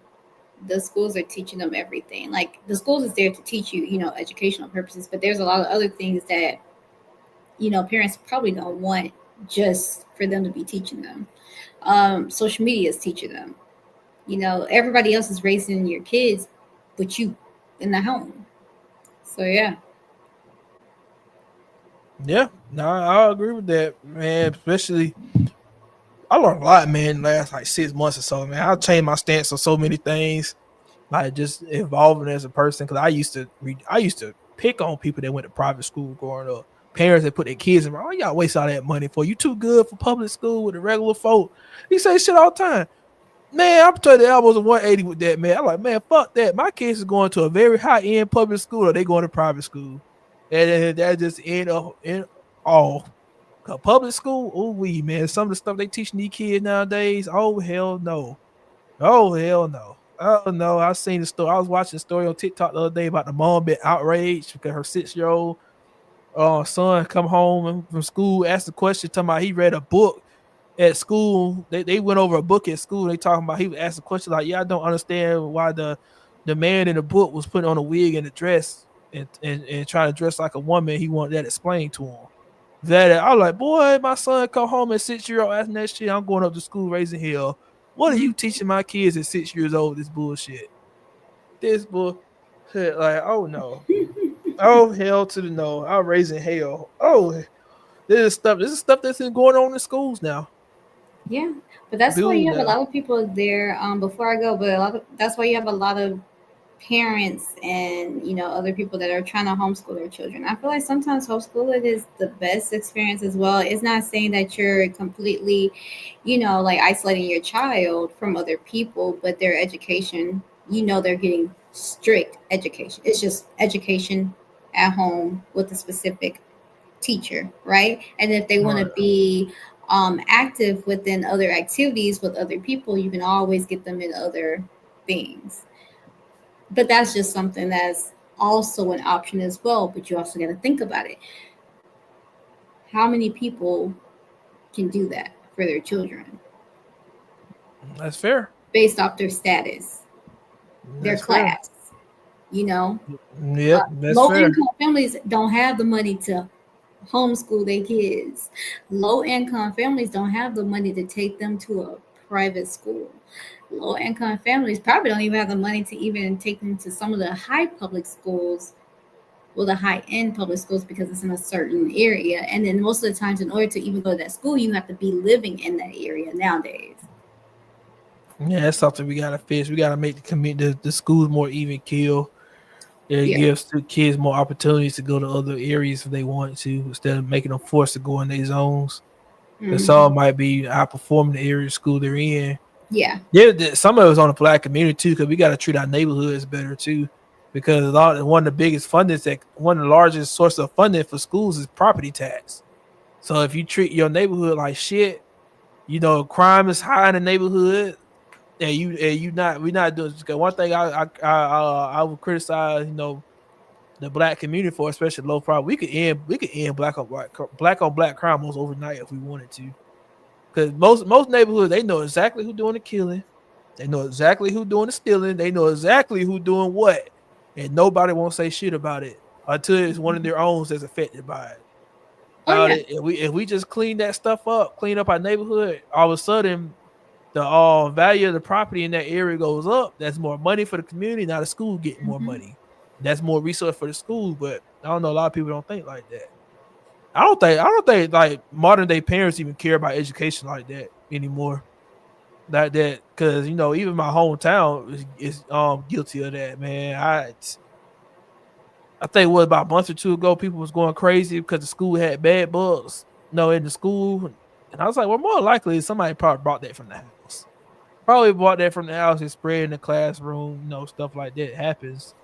Yeah, I don't mind people being outraged by it, talking about it. That's fair for the school. But then you got things like boys in school in my area, their reading levels decline and stuff like that, and the parents, they don't say nothing about it. It's like nobody. It's like nobody cares about it. It's like, why do we harp on things like this that just naturally happens in schools? You're gonna have that one kid or two that come in school with the bed bugs and they book bag and stuff like that. It spreads, and that's natural. What happens. It's not necessarily automatic the school's fault that it happened.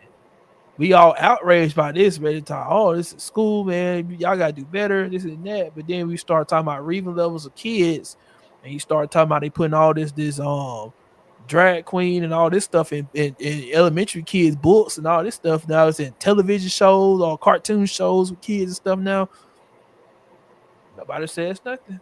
Nobody says nothing. So that stuff we gotta fix though.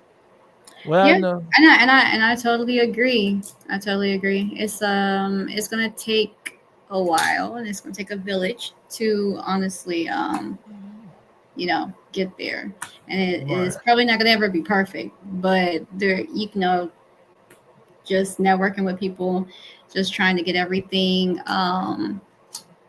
situated can definitely start from somewhere. Right. But I do thank you for inviting me to your show. I'm about to turn it in. I appreciate you joining. It's always a pleasure. I think I'm all end up doing it of course not this Sunday, because what we're gonna be Sunday. We're gonna be, but I think I'm gonna end up doing Tuesday, Thursdays, and Sundays. I'm probably gonna do Tuesday, Thursdays, and Sundays. I do want to do Pop the Balloon reaction every week, but I'm not sure if I want to do that like within like one of my other streams on those 3 days, or I might do like something separate on Wednesday night, because I don't want to do everything like serious talk and pop culture and politics. I want Pop the Balloon since a little bit more fun, kind of not 2 out in one. Like, yeah, you can see like how modern day relationships are like, how people think and they process and stuff. These are real people. They're not actors and actresses and stuff like that.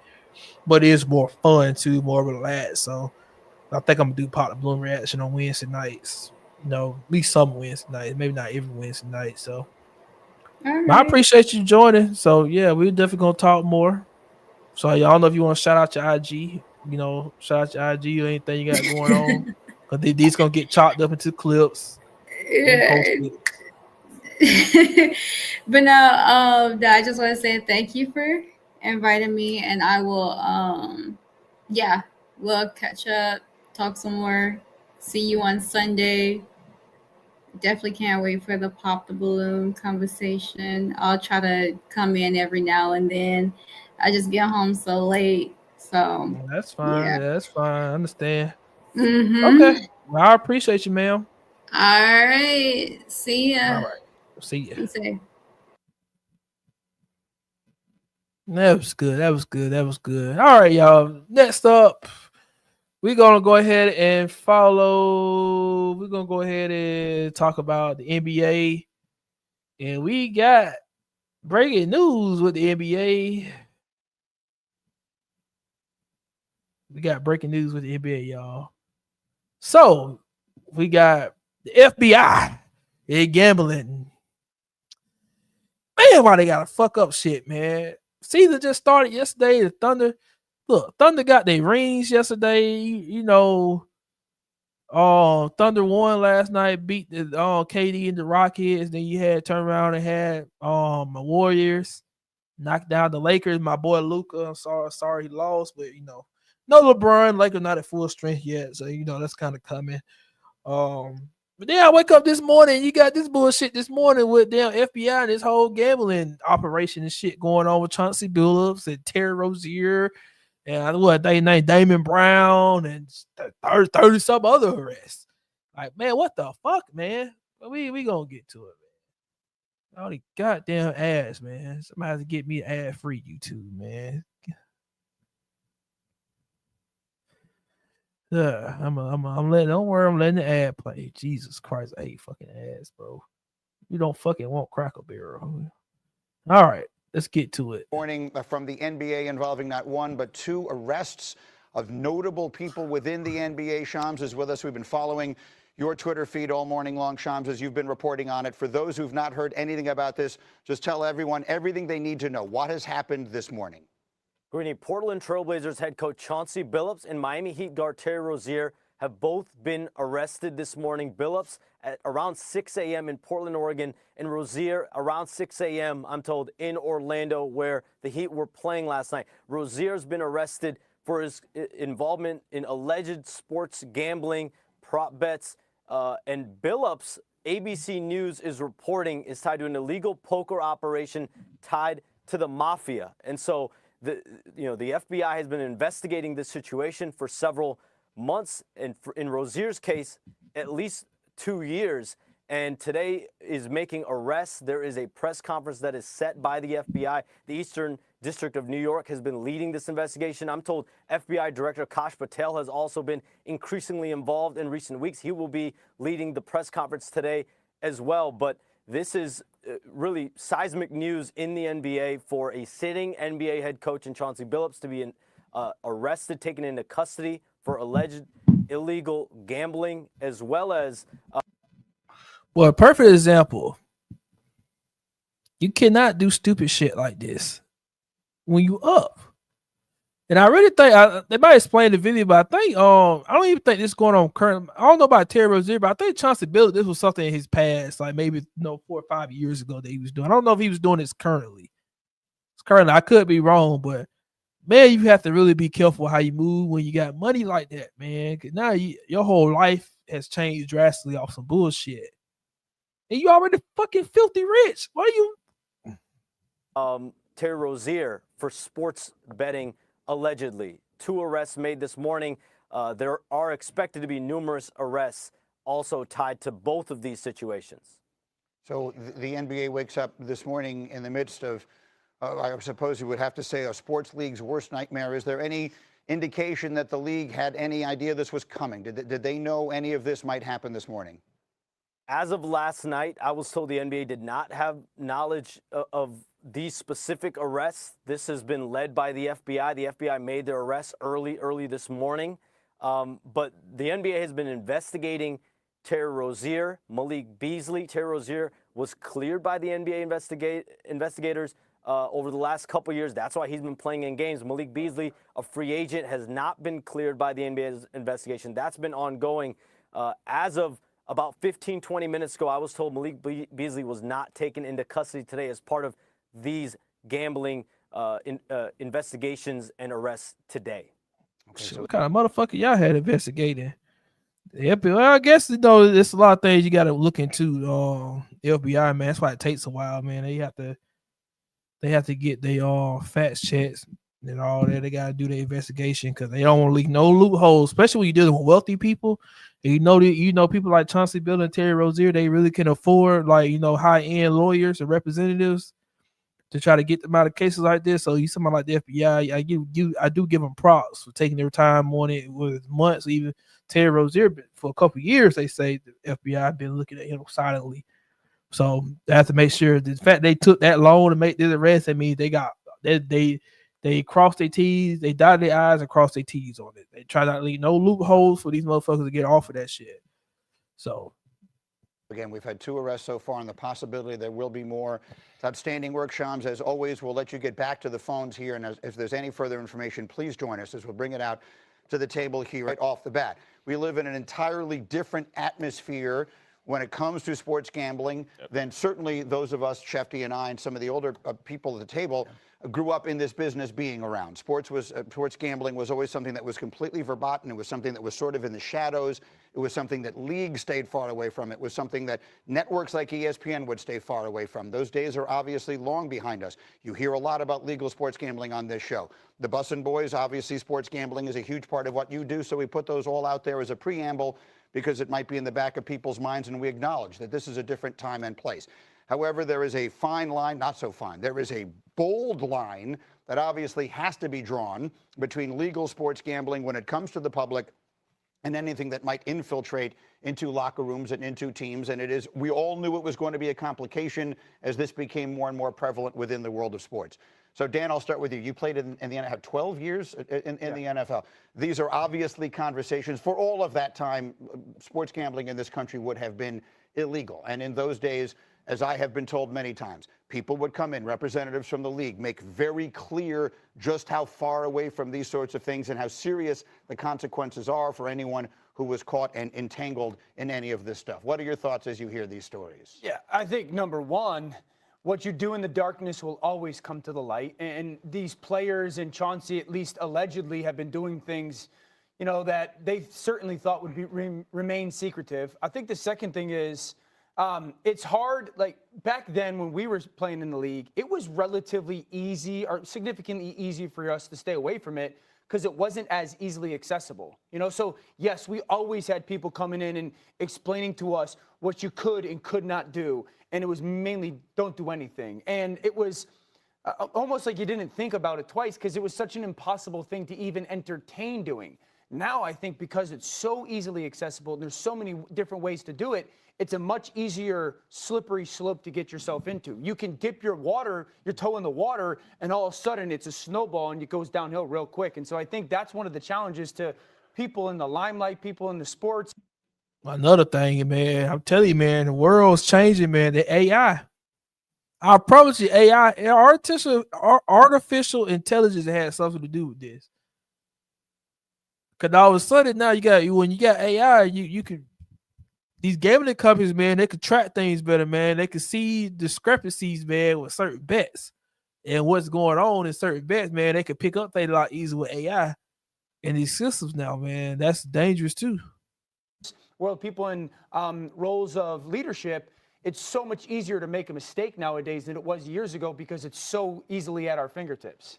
We've discussed the NFL an awful lot this morning on the show regularly, and we've seen this sort of activity creep into the NFL world where back in 2022, wide receiver Calvin Ridley was suspended for a full year. Big dinner box, 8 wings, 5 breadsticks, 2 pizzas, big dinner box, 8 wings. Damn ass, boy. I might have to invest in paying for the ad-free YouTube, man. Damn ass pissing me off. They didn't show 2 of them. They don't even let you skip the motherfucker, man. I don't know what y'all think, man. What y'all think? What y'all thinking? What y'all thinking?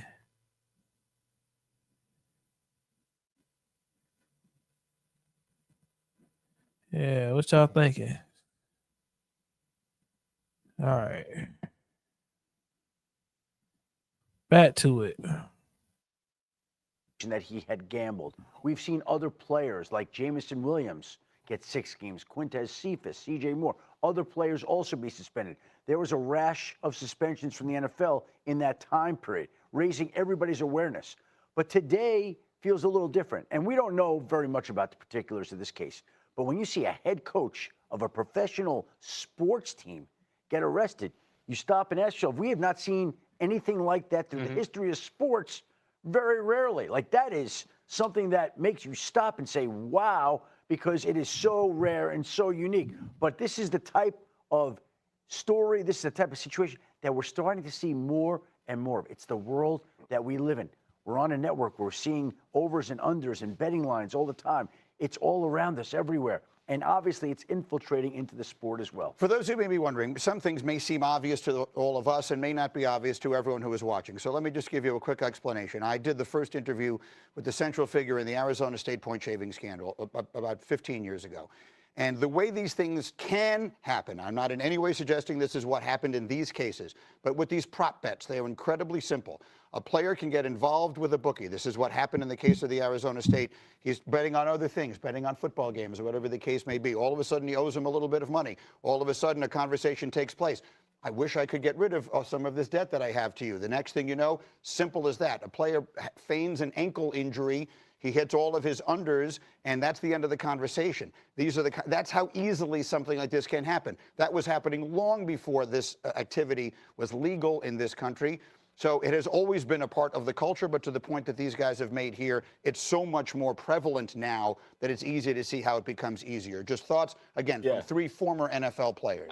I will say, contrary to what Dan said, I've been places around things where it was actually easily accessible. But you are taught in football, at least when we played, that, I mean, this is worse than drugs. If you're a athlete in a place and it's like you can't be at places where they gamble. People may approach you about these things, and here's what you need to say, because these are the things that'll come of it, the implications, the consequences to it. And so, I mean, you were just taught, again, in our day, that it was something you stayed so far away from. But in today's world where it does get muddy, are people disciplined enough for that? Because it does, in one hand, show, hey, there's a lot of people that do this around sports, and it's a big part of sports culture now. Drives the sports. So Yeah, it's crazy. It's crazy. The gambling has really been legalized pretty much, and it's opened up. You got underdogs and all these companies and stuff now with betting.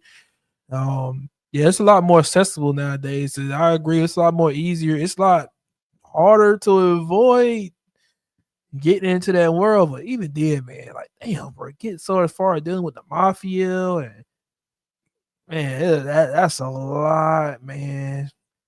But that says shows, man, when during the dark comes to the light, man. You think you doing that shit behind the scene, you think you gonna get away with it. No, man. Yeah, especially like I said, AI. I promise you, AI has something to do with them getting caught, man. Artificial intelligence, man, it's a lot harder to get away with stuff now, man. People integrate that into their systems and stuff now to catch Trojans and different disparities and people betting and stuff now.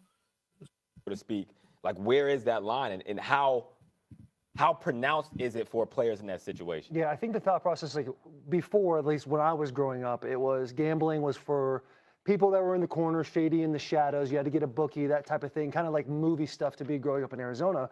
And then I get into the league, it's illegal, it becomes legal, and you have these meetings with the NFLPA. They come in, they say you cannot bet on NFL games. At the time when it first started, I was like, you can't bet on anything. You can't even have the app on your phone. You can't endorse That can't companies that have connection to gambling. Right, but my understanding of it was if you make it legal in certain states and have regulations wrapped around it, you preach responsible gaming, then you can be safer for everybody to enjoy, add a little something extra to their game, which is totally fair. But when it comes to if you were playing a professional sport and you can change the outcome of what people are betting on, there should be, it's a very strong line. You should not even have it on your phone.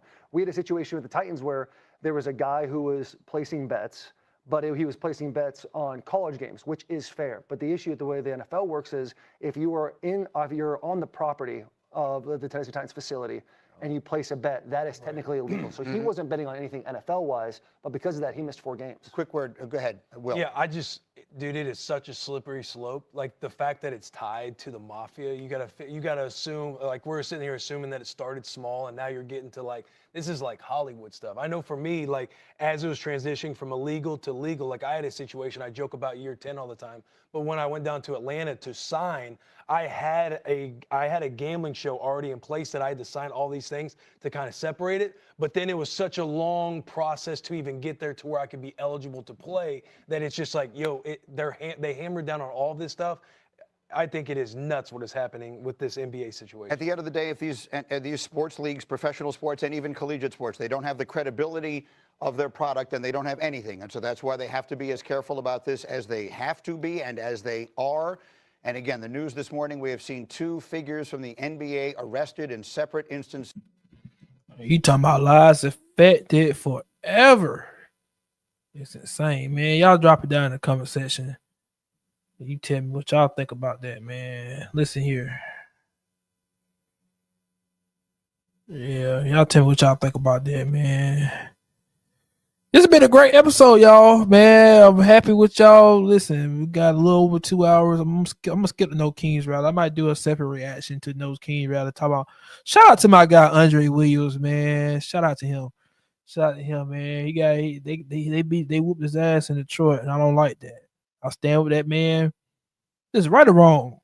Listen, right or wrong, and I don't mind Andre Williams at all, man. What he's trying to do, you could disagree with all you want. Probably got low IQ if you do, but hey, it's what it is. All right, man. Till next time, I'm gonna kick it. I think I'm gonna do Tuesday, Thursday, and Sundays. I won't be on this Sunday because I'm gonna be out of town. So I might jump back on live. I might jump back on Saturday. And finish the Pop the Balloon reaction. I think I'm gonna do that Saturday. I'm gonna jump on Saturday, finish the reaction for Pop the Balloon. Do something a little bit more fun this weekend. Then next week, I'm depend on what happens in pop culture. If it's something really big news, I might jump on and talk about it.